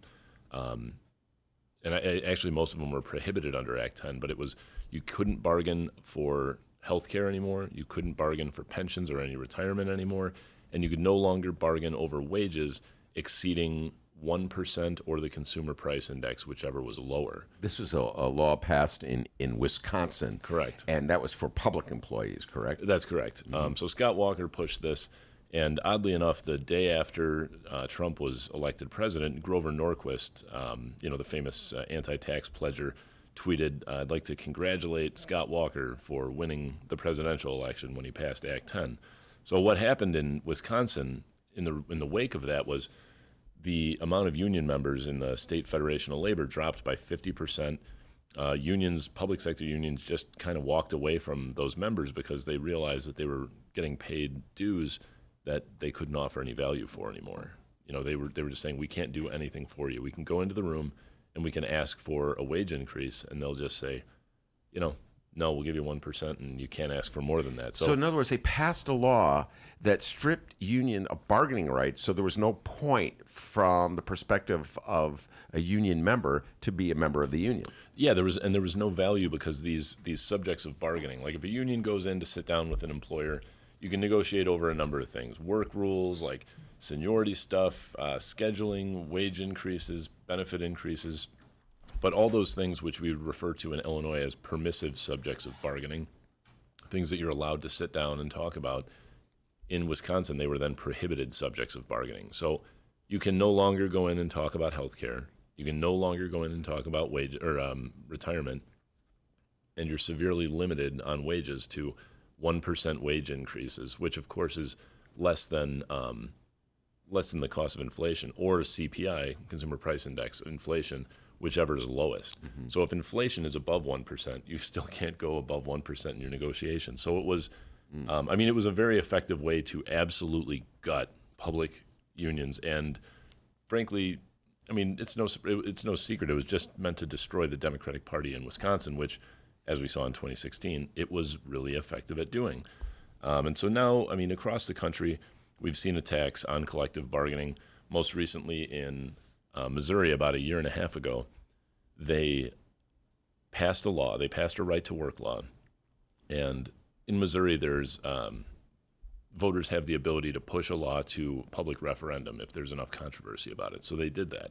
Legislators passed a right-to-work law, and opponents to right-to-work were successful in getting it put on a public referendum. So they went out and voted, and 68% of the voters in Missouri said no to a right-to-work law. So it was defeated.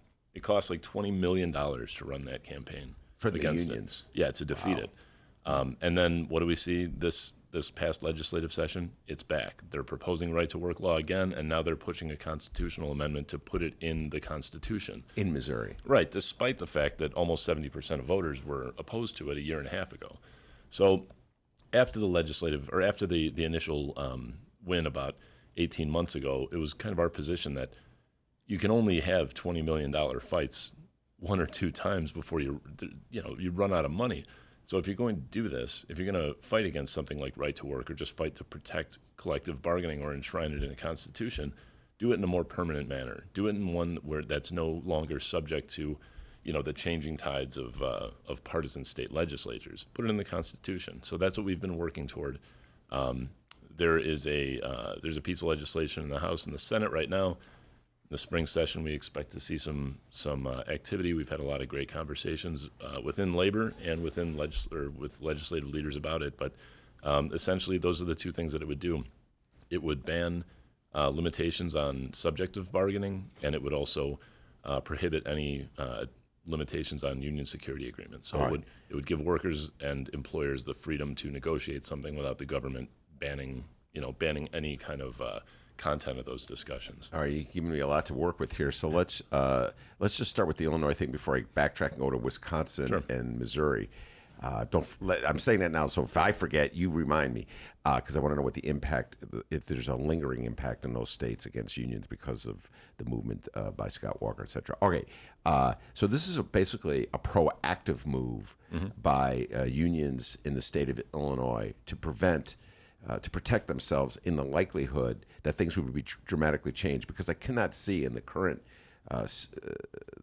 situation we have in Illinois, Ed, where you have J.B. Pritzker as governor, Michael Madigan as speaker, and I just forgot Don Harmon as president. I was almost instinctively going to say John Cullerton. Some habits are hard to break, but Democrats in charge. I cannot see in a million years this coming out of Illinois, but this is not unlike HB 40, a proactive move by the unions to protect themselves. Am I correct? Yeah, and I mean, it's more to do than just unions. Collective bargaining benefits everyone. Benefits union members. It benefits workers who are not in a union, because when it comes to wages and benefits, a rising tide always lifts all boats.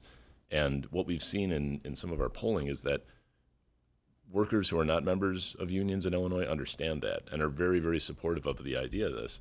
Now, prior to like 2010, the Great Lakes Midwest was sort of the untouched by right to work. And then all of a sudden, after the 2010 remap, you saw the partisan makeup of all these state legislatures change. And one of the first things that happened was Indiana went right to work. Michigan went right to work. Wisconsin went right to work. They tried it in Minnesota and it failed. Iowa's been a right to work state for a long time. Kentucky did some county-based right to work stuff. Tennessee is right to work. They've pushed it probably 3 times in Missouri. So currently, yeah, Democrats are in control in Springfield. There's no doubt about it. All it takes is a bad election, a change in the way that maps are drawn for that to change. And the repercussions for working people of a law like that, let's be honest, a right to work law isn't about creating jobs. It isn't about adding rights. It's just about weakening unions and weakening, funders of the Democratic Party, let's say. So it's a political ploy that has real impacts on working people. And so instead of waiting for the makeup of a legislature to change and for those limitations to be placed on workers' rights, just going to go ahead and push to do this now, so it's not an issue. Right? In other words, instead of running the risk that the makeup would change and then you would be vulnerable. Yeah, you've got to go. They're in a position where they can pass a law like this, and you've got to try to stop them. You've got to try to convince them not to. You've got to try to push the merits economically, which most of the time in our experience in these states, they don't actually care about. Everybody knows they're voting on this. They know what the effects are, but it's a political thing.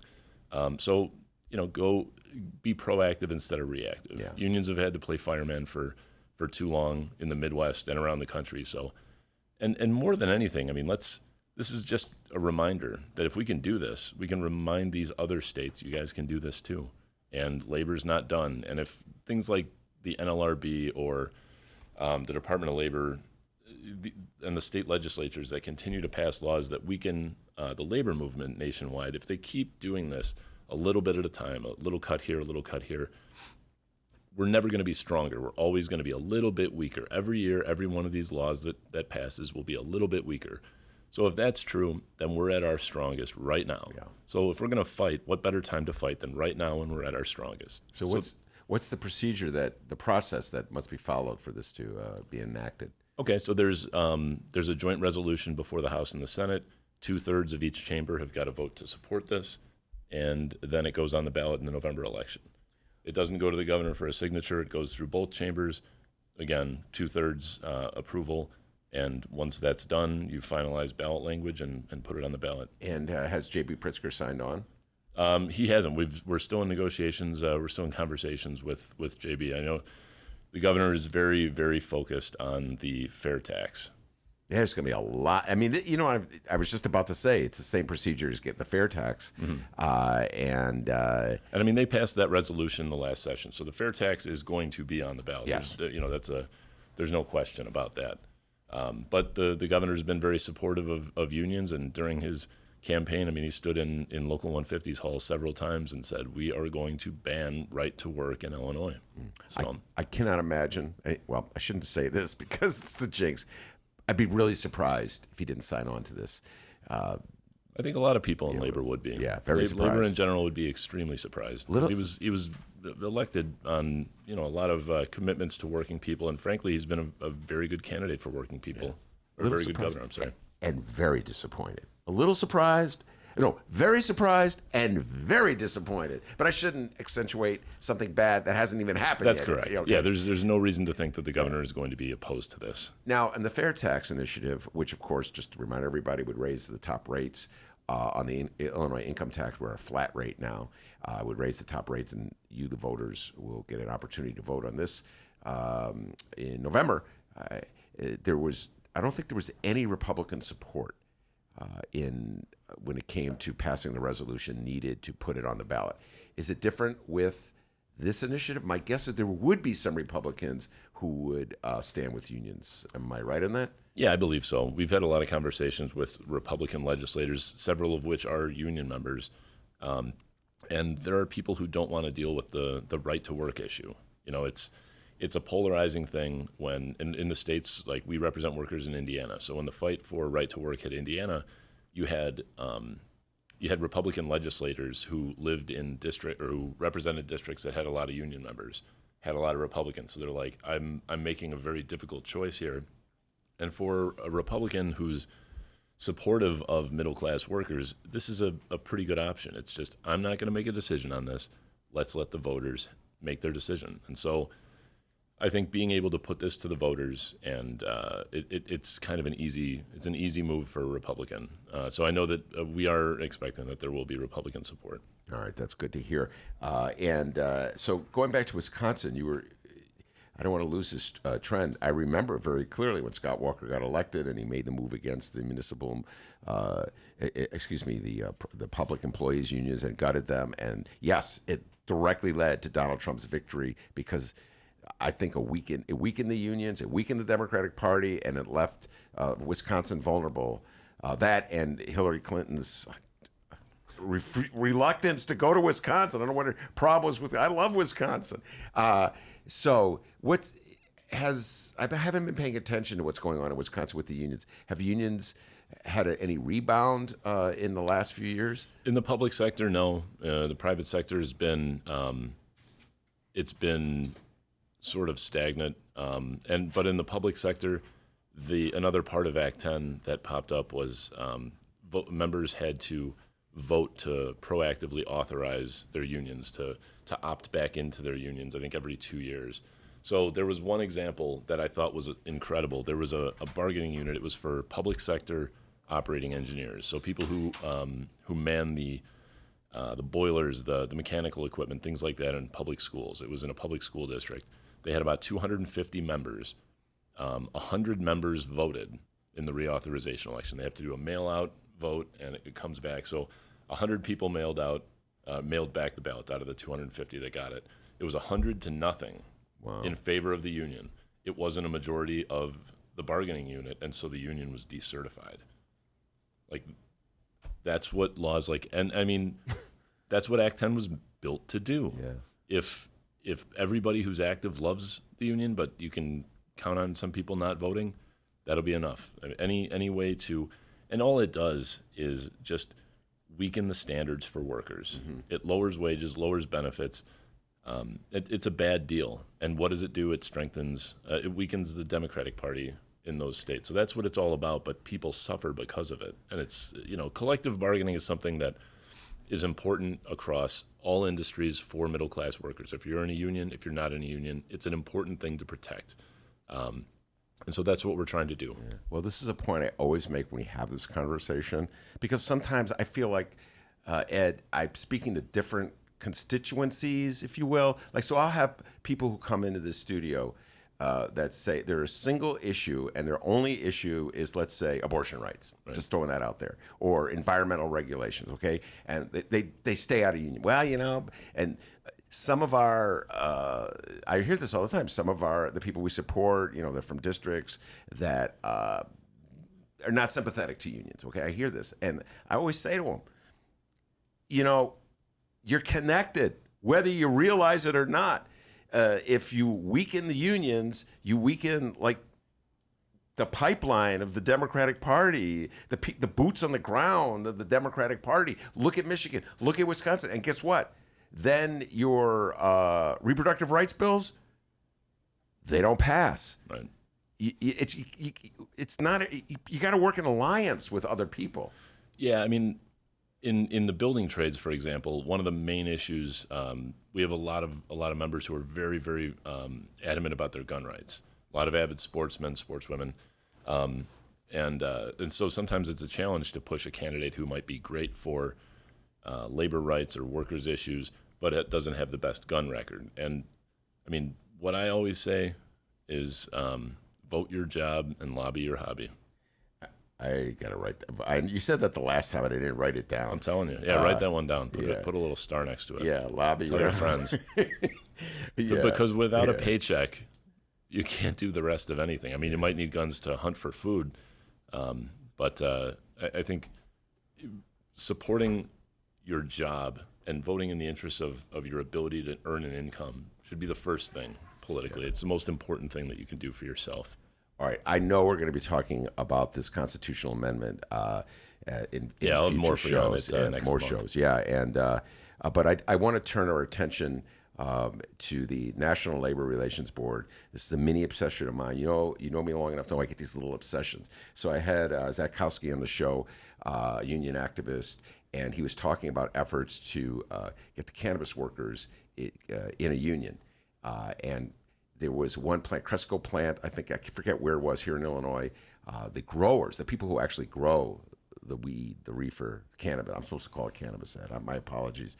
But who actually grow this stuff that people smoke, wanted to organize. The employer wouldn't recognize their right to collective bargain, and they argued that because they were in the agriculture industry, and the agriculture industry is not recognized as a potential collective bargaining unit, they were not. They were going to resist them, and it went all the way to the National Labor Relations Board, which probably most people don't even know exists. And this is a board, a federal board that oversees issues like this. And the Trump appointees voted against them, and guess what? No union at the moment. Now it's going to be appealed, and it's just the first step of the fight. But this is why it matters who a president of the United States is. For sure. I mean, the NLRB right now is, and the Department of Labor for that matter, are taking little bites wherever they can to put out opinions and rule in cases that have small enough impacts where they're not making headlines, but they have lasting, like generational impacts that would be very, very difficult to overturn.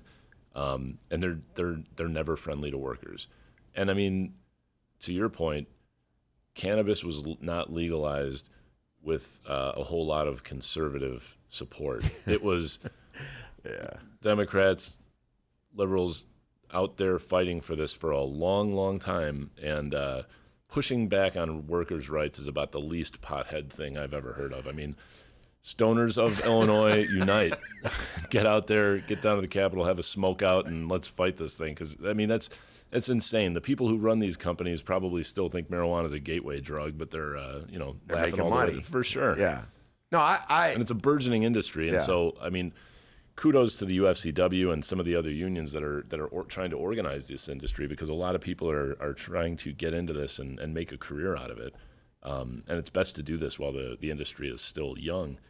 But yeah, I mean, we've got to fight for it. It shouldn't be excluded. If there are going to be industries that are projected to create a lot of jobs in our state, it shouldn't be a kind of thing where it's like, we've got a new industry, a lot of job opportunities, but from day one we're telling you no unions.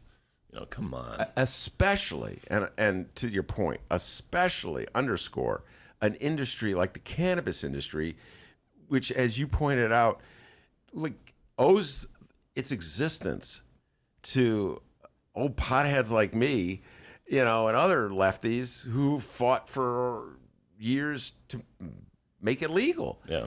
And to see it flip and then to see the industry that owes its very existence to the left take up a right-wing anti-union cause really is difficult for me to take. I mean, I almost could no, I can't give anybody slack for being anti-union, but like if an industry is embedded into some right-wing community that has always been hostile to the unions, I could sort of see it, like the old Chicago Tribune back in the day. Although even the Chicago Tribune's now unionized, but I cannot tolerate it with the cannabis industry yet.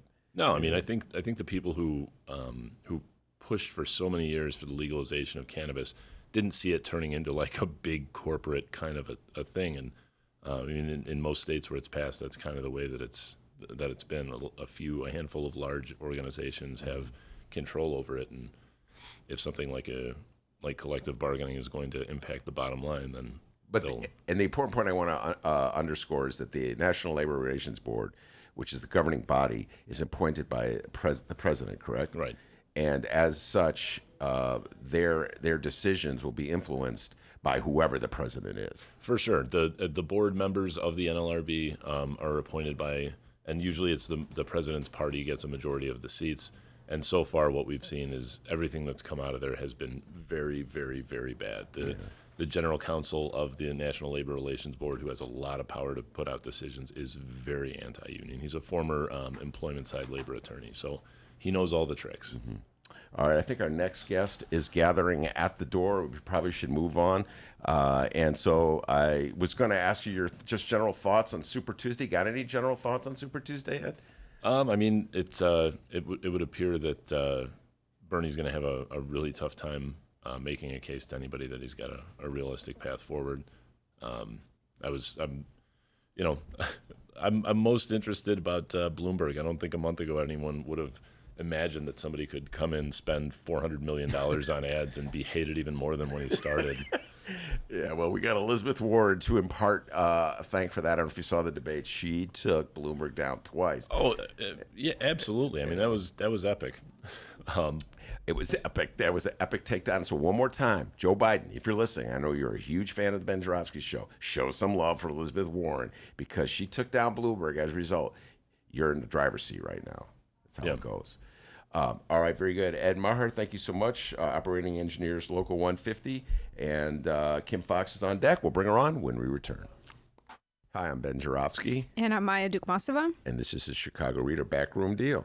And today we're going to be talking about judicial elections. Maya, tell us a little bit about this. Yeah, so this is kind of a lowly part of the ballot, but a very important one. There are 34 judicial seats on ballots across Cook County. So that doesn't mean that everyone's ballot is going to have 34 judicial seats to worry about, but across the county, there's judges running in sub-circuits for appellate court positions, and perhaps most importantly, there is a vacancy in the Illinois Supreme Court for the first time since 2012. So recently, Charles Freeman, who was the first African-American justice to be on the Illinois Supreme Court, he retired, and there was an appellate court justice named P. Scott Neville who was appointed to replace him. But now, P. Scott Neville actually has to be elected to the position. And there are 7 candidates in this race running to unseat P. Scott Neville. And I would not say that Neville has a real incumbents kind of chance, like the same way that a normal incumbent would have, because this race is very hotly contested, primarily because there's this hotshot young candidate named Daniel Epstein, who's an attorney and not a judge. He has never been a judge before, but he's running kind of a very flashy campaign as a progressive reformer, and has lots of social media, lots of media appearances. He's kind of running a very visible campaign. He's a young guy, and he's promising to push for reforms through his position as a Supreme Court justice. So this is kind of a tricky proposition because Supreme Court justices can decide whether or not legal decisions by lower courts comply or don't comply with the Illinois Constitution. But there's also a certain degree of sway that Supreme Court justices have because they oversee things like data transparency across court systems, throughout the state, and other issues that kind of access to justice issues, basically. So he's promising to be kind of spearheading a lot of changes in that department, but he's really got no record in terms of, how does he make decisions about the law? What are his positions? And usually for judicial seats, especially higher court seats, it's pretty important to know how a person has decided the law in the past. All of the other candidates are appellate court judges, and most of them are people of color. So this is the other important thing. The Supreme Court in Illinois has 7 justices. 3 of them come from the Cook County District, and the rest of them come from downstate Illinois. And so if we're talking about diversity on the Supreme Court, it's fairly difficult to achieve that through any districts that are in Cook County. And so it was no wonder that Charles Freeman was from the Cook County District. And so the people who are now running for the seat, aside from Epstein, there's Cynthia Cobbs, Nathaniel Howes, and Jesse Reyes. There's, of course, P. Scott Neville, who's in the seat now. And then there are 2 other candidates who are white, Margaret McBride, who's also an appellate court judge, and also Shelley Harris, who is a man and did not participate in the last judicial candidate forum that I went to. So I mistakenly thought Shelley Harris was a woman, but was quickly corrected about that. So this is an important race, and I would encourage everyone to take a look at these candidates' histories and records, and the best way to do that is to go out and check out the Injustice Watch Judicial Voting Guide. There you are. What you just heard there is the latest batch of episodes of the Chicago Reader's Backroom Deal with Ben Joravsky and Maya Duke-Masova. Primary election season's here. Before you go vote, get informed and go listen to these podcasts. Maya and Ben cover damn near all the races in the primary election, and they even cover the Water Reclamation District. Ben, you love that. I love the Water Reclamation District, in part because I love water. I'm trying to get him to run for that position. He loves water, guys. One of these days. Did I tell you how good the water is at Chicago Sun-Times? Comes right out of the faucet. Feel free to write in Ben Joravsky on the water rec. That'll be awesome. Hey, man, I have more credentials. I have as many credentials as Ken Duncan. He got appointed by Rauner. There if you he go. can do it, I can do it. All right, onward and upward. Okay. So, it's the Backroom Deal right now at chicagoreader.com and wherever else you download your favorite podcasts. Welcome back to the Ben Joravsky Show, live from the Chicago Sun-Times. We are live from the Chicago Sun-Times. Usually the way we do this segment of the show, Lenny, is Indivisible Time, and Lenny introduces the mystery guest, but we're promoting the mystery guests all day long, so it's really no mystery to anybody. Plus, you got the freaking sign up there, Lenny. Lenny, who are you supporting for Cook County State's Attorney? Just wondering. Oh, okay. So we know who the mystery guest is. But, Lenny, first, you get to introduce the mystery guest anyway. But before you do that, tell folks, give it some Indivisible updates. Okay, all right? so Indivisible, if you don't know, Indivisible is a grassroots movement that started after Trump, and we are working to hold the House, flip the Senate, and defeat Donald Trump in 2020. But we know that local races matter.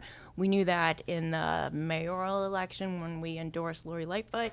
And we know that moving forward at the primary, we have endorsed Kim Foxx at the local level, Indivisible IL9.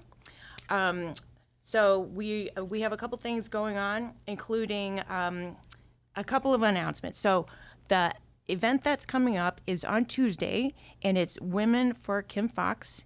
It's at the Chicago Temple at 77 West Washington, and it's going to be at 4 o'clock. There are notables that will be there. They are lending their voices, including my own congressional representative, Jan Schakowsky. Maria Haddon will be there. Marilyn Katz is helping me organize. Communications. Yes, and Toy Hutchinson will speak. Wait, the cannabis czar? Yes. Okay. So we're excited about that. If you don't know why Indivisible IL9 has endorsed Kim Foxx, she is leading on a progressive criminal justice reform. She is expunging records of drug convictions, especially cannabis convictions, and she's overturning wrongful convictions in Illinois. So in Cook County in Illinois, she is leading in the nation for progressive criminal justice reform. So I'm excited to hear about her more today. Not only that, after Super Tuesday, I'm a little devastated because Elizabeth Warren, I was running as a delegate in the 9th Congressional District. They could still vote for you, though. They can still, I'm going to vote for myself. I almost swore right there. You can swear, it's a podcast. I'm going to fucking vote for myself because right, I don't know if I'm ever going to be on the ballot again. Love it when you drop the F-bomb. But I'm just saying, so if you don't know, March 17th is Illinois primary, and there are a lot of down ballot races, including judicial races, that are important. Right now, Chicago Votes has a full page in this week's Reader for the Judicial Voter Guide. So please pick up the Chicago Reader and check it out. Also, if you are interested in joining Team Foxx, text Cook, COOK, to 225-568 and join the team. There's a lot going on. And then moving on to another race in Illinois is Marie Newman in the 3rd District. There are 12 days until midterm elections. So we have 12 days to turn out the vote. Indivisible IL9 has already knocked on 3,000 doors in the city and the suburbs. There's stuff to do every single day in the 3rd District, so come out and help us. You could go to 3520 South Archer, Marie Newman's office, and also, what's the email, Kelly? Oh, yeah, I'm on. You can email Nick at marienewman4, and that's FOR, congress.com. Also, I'm putting in the YouTube live stream a link to a form to fill out. They need GOTV volunteers the final weekend of the race. All right. Man, that was an exhaustive list. I was trying to keep up with you there. A lot to do, a lot of elections ahead of us. So now do you want me just to pretend as though you haven't introduced our next guest, or do you want to do the mystery guest thing that we always do? Well, I just want to say that I'm very excited to have Kim sitting next to me. I think that Kim is the best spokesperson for herself. Yeah. And so any chance that I can have to listen to her, I love it. So thank you, Kim, for joining us, and then I'll turn it over to you. Take it away. Kim Foxx, welcome to the show. Thank you. Good to be here. All right. So, Kim, I said this when she came in. It's amazing enough. We've never met before. Yeah. I've been around Chicago politics for 5,000 years, and somehow or other paths have never crossed. But this little show here in this studio, I told you when you sat down, is like lefty land. And so we were definitely left of center on this show. Most of my listeners, we've been obsessively talking to one degree or another about Smollettgate. I call it Smollettgate since it erupted. But we have generally a different take on what went down. I am bound by my oath of allegiance to the journalistic code to ask you a Smollettgate question. I will get to the Smollettgate question eventually, and we'll be really curious to hear what your response is.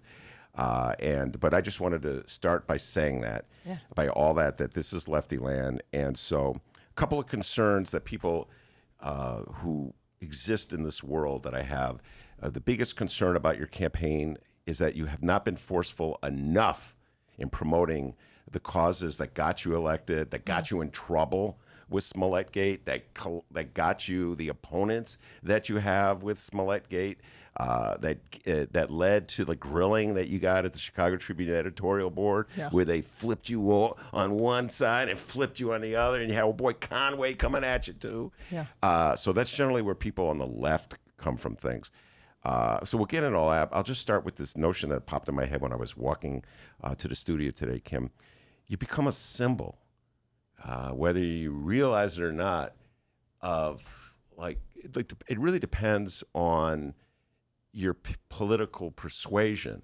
To people on the left, you're a symbol, as Lenny was saying, of criminal justice reform, and to MAGA hatters and Tribune editorial board writers, you're a symbol of everything that's absolutely wrong with the Democratic Party and with people who believe in criminal justice reform. So how do you view that? Do you know? No, as you were saying, I was just thinking they're making a remake of Candyman, the movie about the boogeyman from Cabrini. Yes. I'm like Candyman for the people on the right. If you say Kim Foxx 5 times, bad things will happen to you.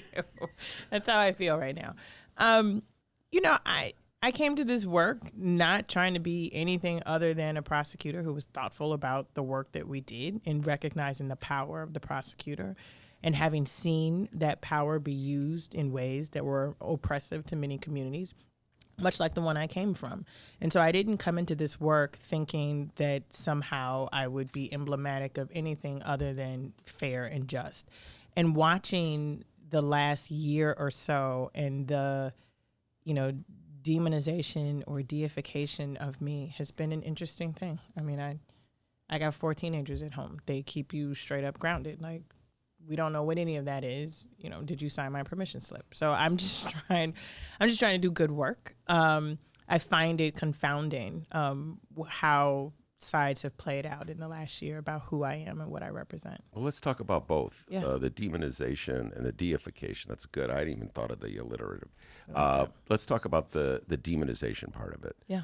Why do you think they're demonizing you? I think a couple things. One, someone like me has never had this job before, right?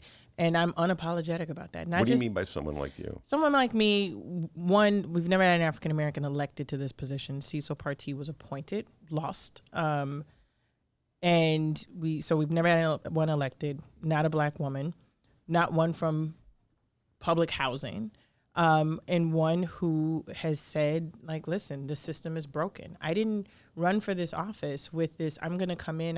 My opponent says, I really enjoyed my time in the office, and that's why I want to go back. I really struggled when I was an assistant state's attorney for 12 years, knowing that we were doing things what we were saying in the name of justice and seeing so many people churn in and out and feeling at the end of the day, there were days that were really gratifying.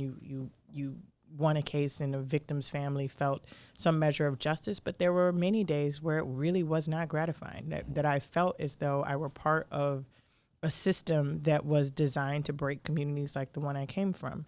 So I think when you come in to a system that's been broken, that so many people have denied is broken and have actually profited off of its brokenness, it makes you an enemy. Like you saying, listen, we should not prosecute people for smoking marijuana when John Boehner is on a board of a marijuana company.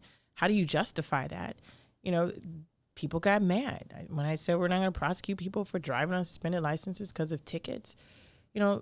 People got mad, and the FOP had a whole list of things that they were mad at me about. They used Jussie as the gateway, and then listed the progressive policies that we enacted. And those were common sense things. Those were basic common sense. Why are we criminalizing poverty? Why are we criminalizing marijuana usage when you can go to California and buy a joint and smoke it and it's okay? How are we okay with that? And when it's disproportionately impacting Black and brown communities, how are we okay with that? I was never okay with it. And I think there have been far too many people who've been okay with the justice system as it is because poor Black and brown people don't matter to them. You mentioned the Fraternal Order of Police. I'm 100% behind them in their movement to get their contract. I think it's outrageous that they don't have their contract yet, so I have to say that up front. Yeah. That said, I find it a little curious. I talk about this all the time on the show. They're supporters generally. A lot of their members are supporters of Donald John Trump, who is now running as a criminal justice reformer based on the fact that he just released former Governor Rod Blagojevich. He commuted his sentence, got him out of prison. I was a big advocate of that. I think 14 years was too much. Get your thoughts on that if you want to give them. So I figured it was all good and well. I have a hard time, follow me in this, Kim Foxx, I have a hard time dealing with Donald Trump promoting himself as a criminal justice reformer because he led Rod Blagojevich out, at the same time using Smollett Gate to hammer you and try to defeat you because you're helping get some poor black guy on the west side or the south side who's been screwed over by a system that just punishes people who are poor and can't pay bail. How is that not criminal justice reform when you do it for the poor black guy on the south side or the west side, but it's criminal justice reform when Donald John Trump lets Rod Blagojevich out and one black woman, Alice Marie Johnson, let's not forget her, from Kentucky. How is it criminal justice when two people are the beneficiaries of it, but when hundreds of people are the beneficiaries of it, it's not criminal justice reform? Right. And I'm following you, and it's hypocrisy. It's justice reform for expediency's sake. I mean, I look, the First Step Act was a first step. It's movement on the national level. The real meat and potatoes of criminal justice is on the ground. It's in county offices. 90% of criminal cases are at the state level.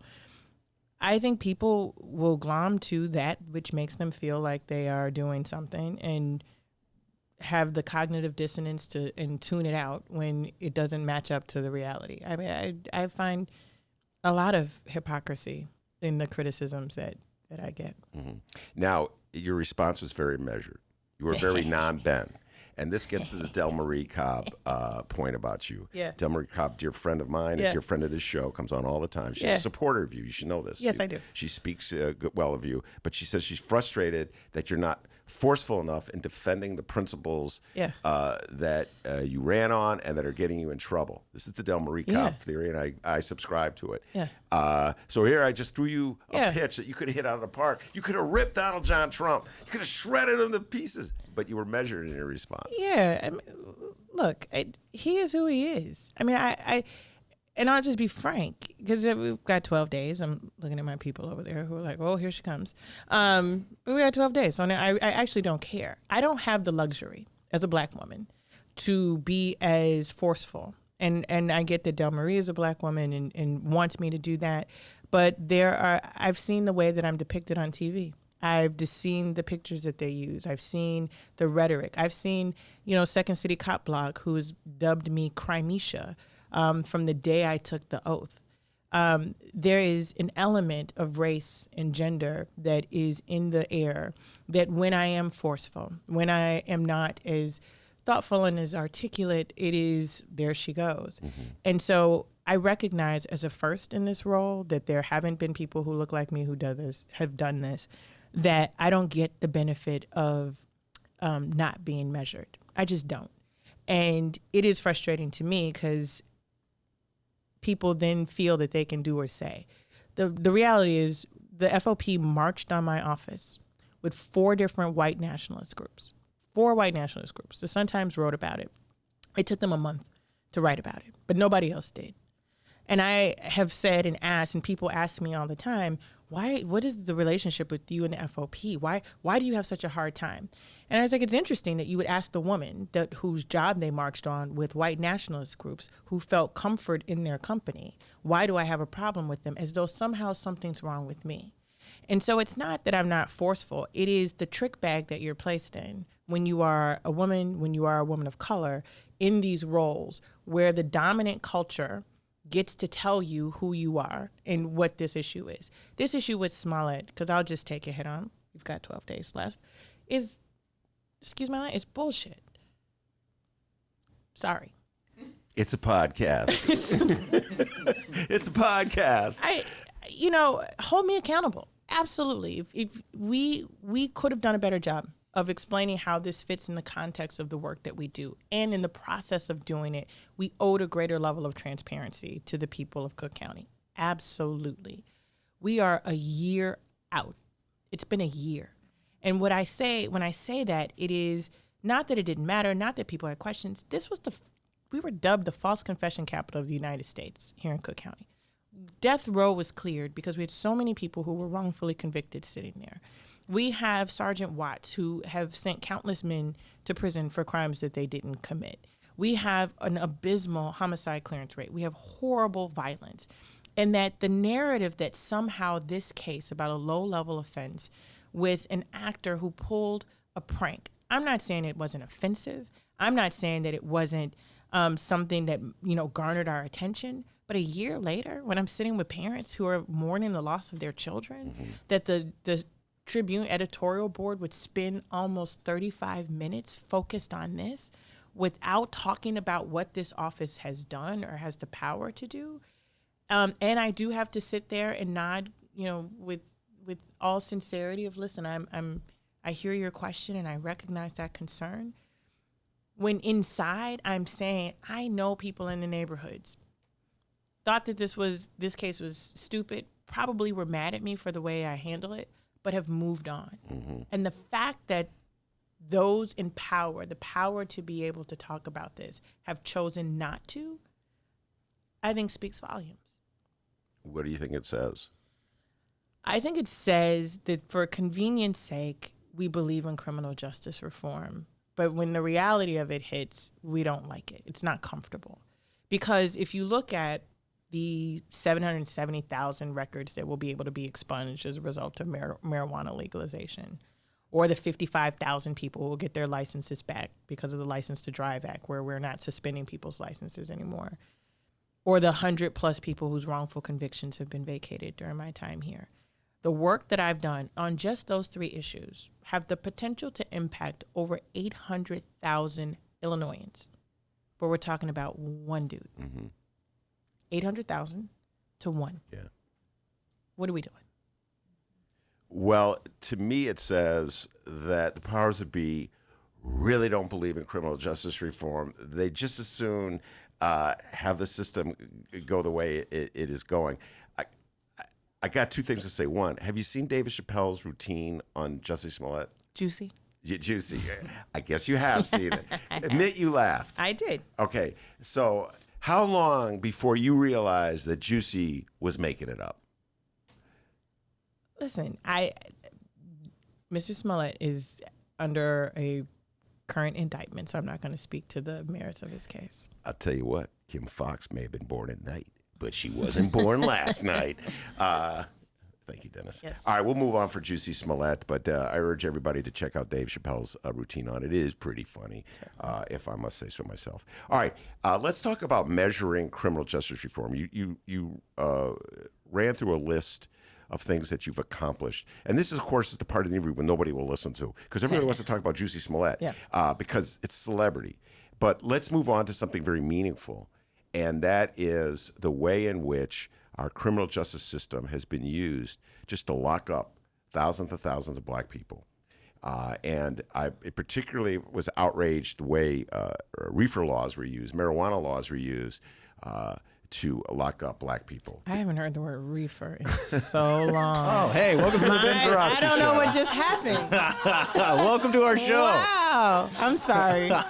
Go back to the reefer law. I'm stuck in the 70s, Kim Foxx. I'm down by the lake. We're smoking. Anyway, so, okay, I'll try. I'm sorry, I didn't mean to break the rhythm. No, I know, man. I was just feeling it. I've been watching Hunters lately. Have you seen Hunters? No. It's an Amazon show, and it's set in the 70s. I know it's a tangent, but it's so 70s. I'm such a 70s guy. Really. All right, so, but I was, particularly offended by the way in which marijuana laws, everybody smokes it. Nobody in this room smokes it, but pretty much just in the most general sense. They probably eat it, but go on. A couple of people in the corner, though, look like they may have taken some this morning. Just kidding. So anyway, so everybody does it, but only black people were punished for it. Yeah. I think something that really rubbed me the wrong way. I wrote countless reader columns dealing with that, and it's just a major obsession of mine. So slowly, we've evolved in quotes, from what was it, decriminalization they called it, and now we have legalization. So how is this reflected in the work you've done in the last 4 years in terms of dealing with people who are caught with marijuana or have past records of being caught with marijuana, et cetera? Yeah, my predecessor actually had a policy where she was going to stop prosecuting most marijuana cases. And I was under the belief that, in fact, we were not doing it. And one of my policy advisors came and said, we're still prosecuting people for low-level marijuana. And I was shocked. And again, I had seen John Boehner on This Week with George Stephanopoulos or something, talking about how he was on the board of a cannabis company. And I was like... Former House Majority Leader, Republican John Boehner. Yes, who, had pushed a lot of punitive criminal justice measures during his tenure. And so when I heard that, I said, well, we're not going to do that anymore. And what was important to me was when we made that declaration on January 22nd, what about the person who got arrested January 20th? So I said we were going to go back and vacate the convictions of anybody for amounts that would be legal as far back as we could go. We had no plan for it. It had never been done. It had never been done at that scope. We sought out Code for America out of California, who had done it in California. California, once they legalized marijuana, then said, oh, what do we do about the older convictions? We wanted to do it before legalization took place. We wanted to be able to have an infrastructure and mechanism in place so that we could sell to the governor, to the legislature, you should put this in the bill. So once we did that, when Kelly Cassidy, Heather Staines, Toy Hutchinson, and Jahan Gordon Booth in the state legislature were working on the bill, I asked, could I sit at the table? Could I be a part of it? And they brought me down. And that's where we crafted the piece of the bill that will allow for the expungement. Cook County vacates records. That means you go back to square one. The guilty plea or finding is vacated. It's not just tearing up the record with expungement. It's that didn't happen in the first place. We did that because we knew there were a number of undocumented folks who needed that much more protection, because even if they had an expungement, deportation processes would allow for them to say, did you have a record expunged? And then go get the record. We didn't want the record.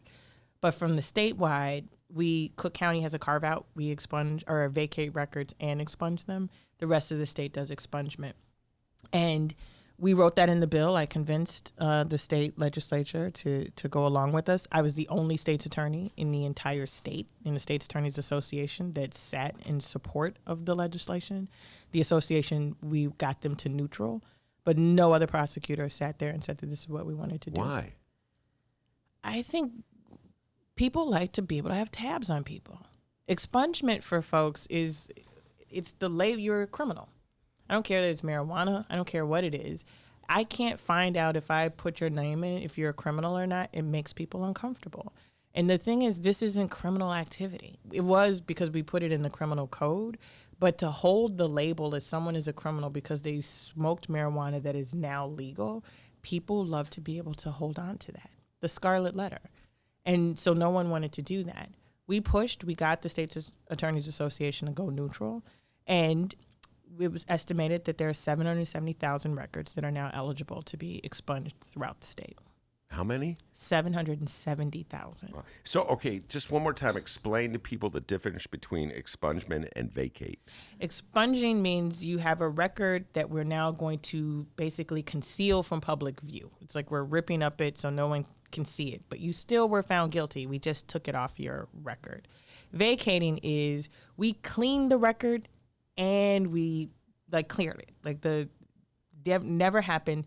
And anything that's associated with it is expunged, is also thrown away. So if they say to you, have you ever been convicted of a crime? Even with an expunged record, you can say no because they won't find it.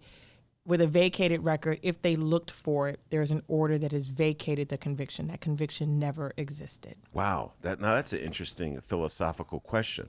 Have you ever been convicted of a crime? And the answer is yes, I was convicted of a crime, but it's no longer recognized as a crime. Are you duty bound to say yes? No, you are not.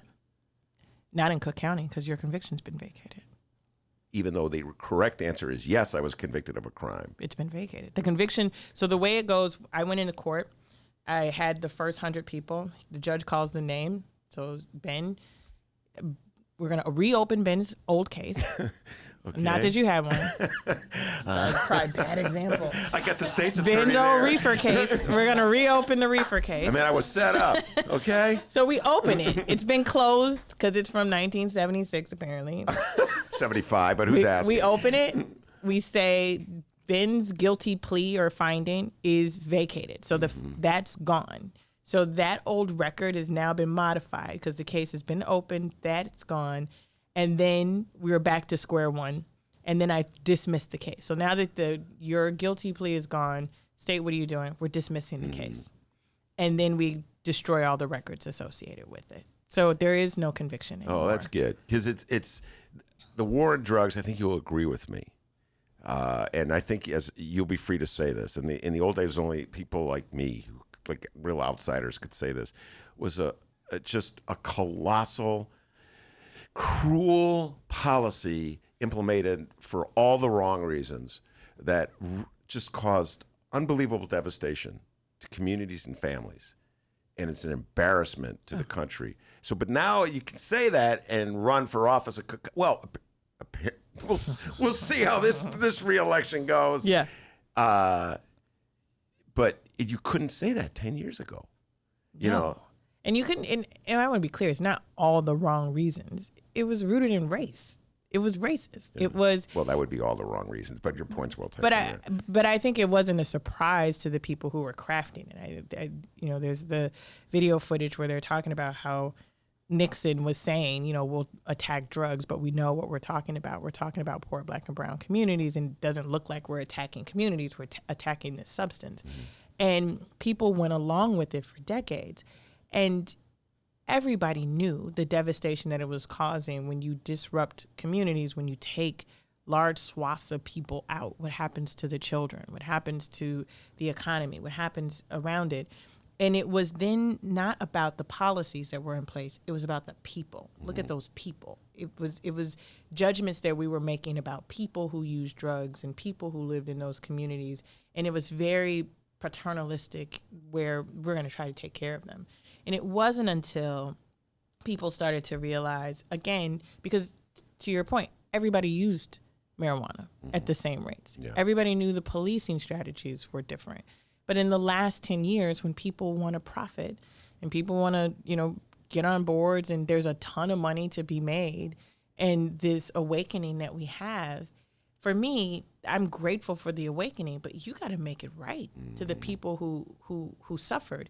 And that's what was most important to me. It wasn't simply that now it's legal, because people were going to use anyway. I use the example, if you looked at the video footage from the first day of sales, the people who were waiting in line at 11 o'clock at night, and they had the hand warmers and the coffee, and the music.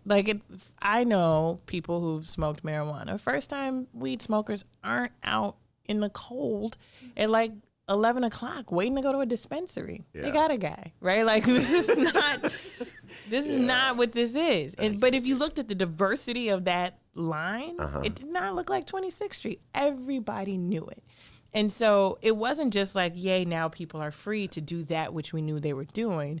Before they sold that first joint, that first gummy, that first brownie, I needed for us to start vacating the first of those convictions, which is why we did it in December, because I could not live with myself knowing that people were now profiting without us having made it right. All right. And what are some of the other reforms that you've instituted other than reefer? One that talks about is, cannabis. One that's been talked about. I say weed. I mean, it's a generational thing. Yeah. There's Lisa Solomon comes to the show every other week. Is always, Ben, you got to see cannabis. You got to see cannabis. They're always trying to, and Toya Hutchins, Ben, you got to, because she used to come on the show before she was the cannabis czar. Now she's Czarina. Czarina. She's too important to come to Ben Joravsky show. Back in the day when she was state senator, she'd come all the time. Got to call it cannabis, because that's how you do it. You don't say reefer. All right. But other than that, so shoplifting. Yeah. This is a big issue, or not a big issue. This is an issue because Donna Moore has been saying that shoplifting cases are going up because you've been too tolerant of shoplifters. Talk about the changes you made in shoplifting. Yeah. When I came in office in 2016, it was the bloodiest year in 20 years. 1999, we hadn't seen as much violence as we had in 2016. 760 people murdered, 4,000 people shot in the city of Chicago alone. That's just half of my county. And when I looked at what we were doing with our prosecutorial resources, the number one referred prosecution from police was shoplifting. And people are surprised to hear that it wasn't guns, it wasn't shootings. And the reason for that is Illinois has one of the lowest thresholds to charge someone with a felony for shoplifting in the country. In Illinois, the threshold is $300. So it hasn't accounted for inflation over the years. $300. In Indiana, our liberal neighbors to the to the east, there's a $750. In Wisconsin, Scott Walker country, it's $2,000. In Minnesota, it's $1,000. I would do this whole thing around the map, and then someone said, just stop. 47 states have a higher felony threshold for retail theft than Illinois. 47 states. New York, California, none of their thresholds are as low. And they're not dealing with violence like we're dealing with them. How do we say to people that I care about the deaths in your community, the shootings in your community, but what I'm prosecuting is low-level retail theft? And so we used our discretion to raise the threshold to what is the standard threshold across the country. And this notion of this fear-mongering notion that people do of now people are stealing $998 before tax worth of stuff because they feel like they can get away with it. Okay, yeah. It's crap. Mm-hmm.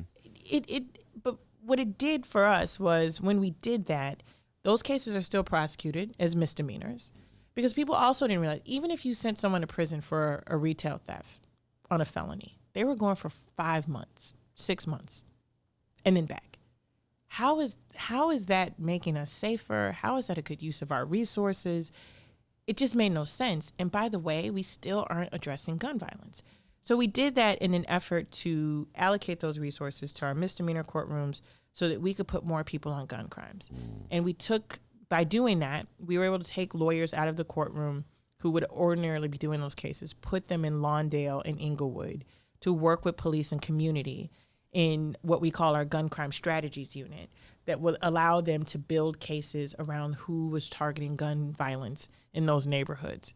And we saw a dramatic reduction in violent crime in those neighborhoods. So much so, we're now in 5 communities, again, because we've shifted priorities. We were able to add more people to the unit when we stopped prosecuting people for driving on suspended licenses, for failure to pay tickets. That meant we could shrink our traffic court footprint and then take those bodies and put them in neighborhoods.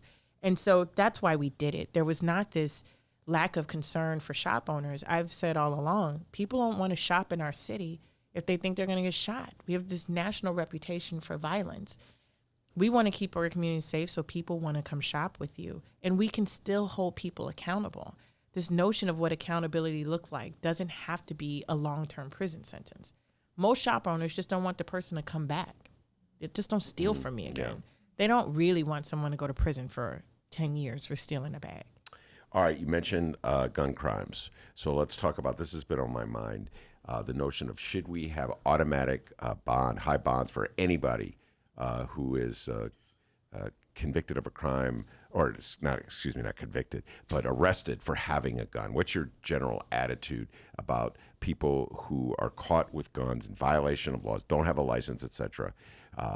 Should they be allowed to bond out of jail? I think people who are a threat to the public should not be able to bond out of jail. And I don't necessarily equate that anyone who has a gun is a threat to the public.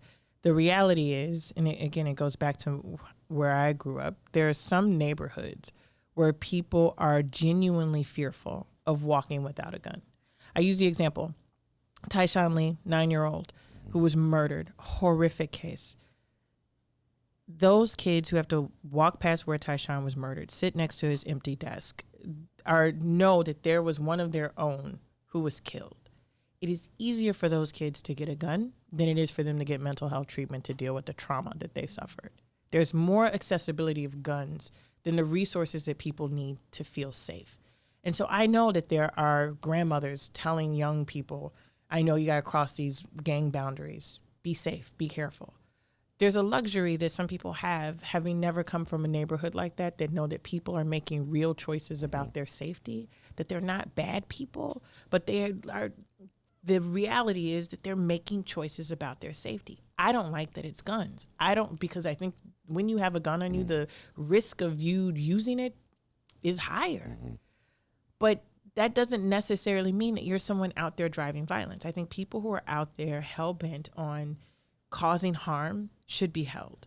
But I think you have to look at it on a case-by-case basis. And I think it is easy political rhetoric to say anybody with a gun should be held.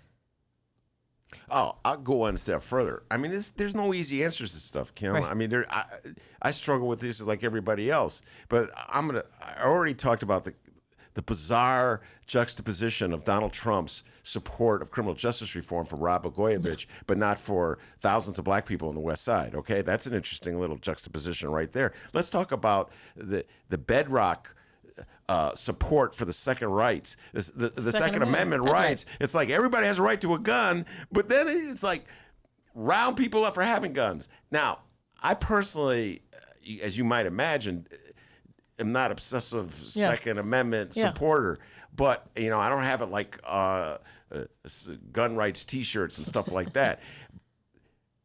But I can see the contradiction here. Where's the the NRA to support you on this initiative? Do you follow what I'm saying? Again, because it's not real. Like, I don't even think, even with Donald Trump and Blagojevich, I don't think that was about criminal justice reform. I think that was a president who, for his own criminal behaviors, like, has used the justice system to free his friends and to like create a narrative about the power of prosecutors, and he's righting the wrong. I don't think that there's a joke. It might be Chappelle. It is another Chappelle joke who says, if you want to change gun laws in this country, like, arm every black person. Yes, it's David Chappelle. and people will then want to regulate how you use it. I think that we give too much credit for them, like, being, how do they reconcile? They don't care. Right. Like, there is no reconciling. We like what we like for us, and it doesn't matter. But I think that rhetoric is dangerous, particularly for people who are running for this office, because it discounts the complexity of all of this to somehow just say that everyone with a gun is a danger. That's just simply not true. All right, Kim Foxx. Now I'm going to flip the switch and give an example of why you should be thankful for Donald John Trump. Here we go. Let's see if I can do this. When Lori Lightfoot was running for mayor, a lot of my friends of the activist persuasion called her a cop. When Kamala Harris was running for president and I was drinking the Kamala Kool-Aid, at one point, remember, Dee, she was my third on the list, right? Right behind Elizabeth Warren. People said, Ben, how could you support Kamala Harris? She's a cop. I don't think I've ever heard anybody say Kim Foxx is a cop, mainly because Donald John Trump, Fraternal Order of Police. Is Rahm on your side or not on your side? I don't know where Rahm is these days. Selling books. He's selling books. Yep, here's Rahm in the wind, blowing this way, blowing that way. Take a chill pill, man. Oh, sorry, Rahm. So you do owe them that. I don't think anybody has ever called you a cop, or at least they haven't called you a cop in the last 2 years. So let's just talk about that for a moment. Yeah. When a Democrat is in a situation of being a prosecutor, in this day and age, so often it opens them up to criticism from activists that they're somehow or other betraying some values, some democratic values.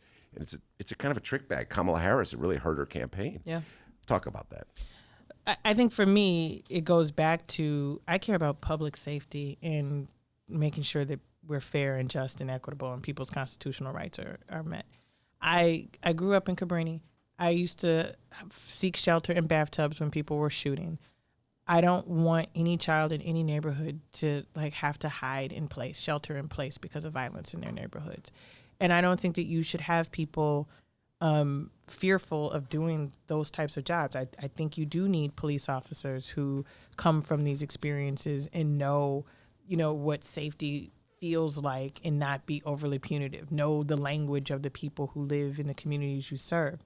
And so for me, I was a prosecutor for 12 years. I ran for this office knowing the historical legacy of people who have not had those connections to community, who did these jobs that give people basis to fear them or to believe that they don't understand.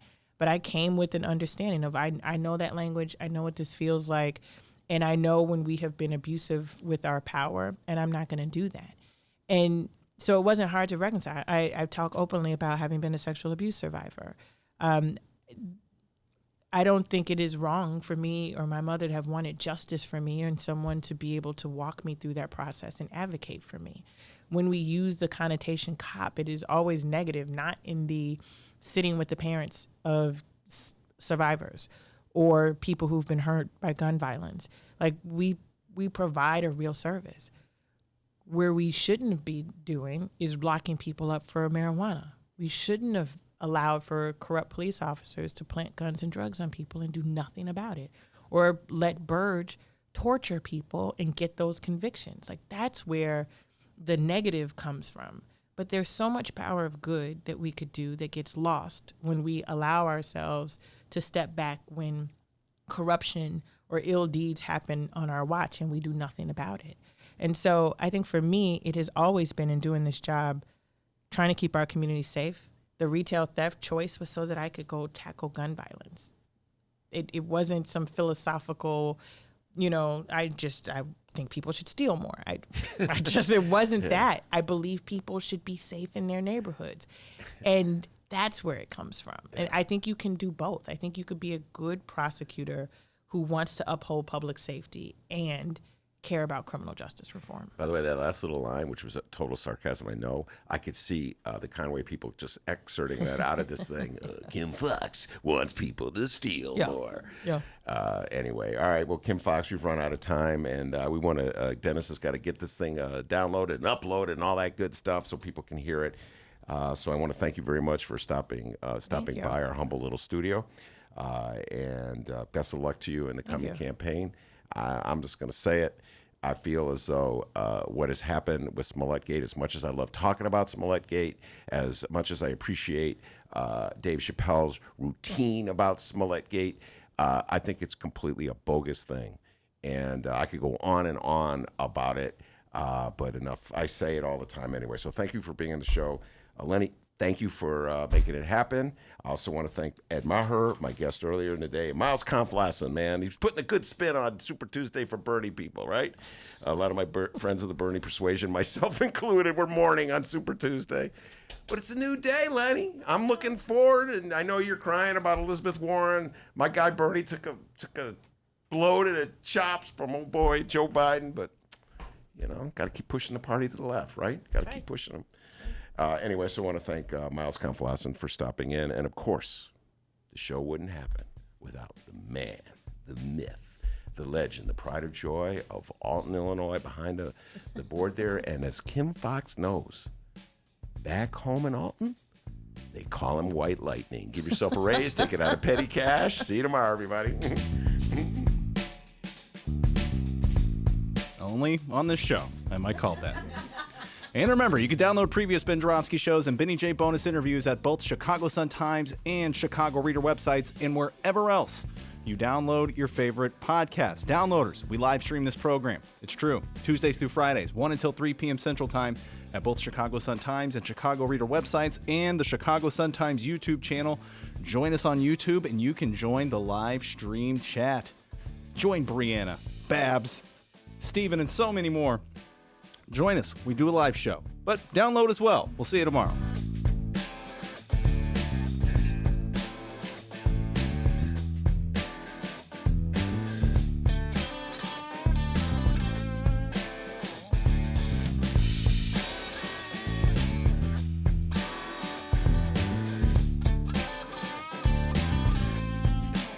Take a chill pill, man.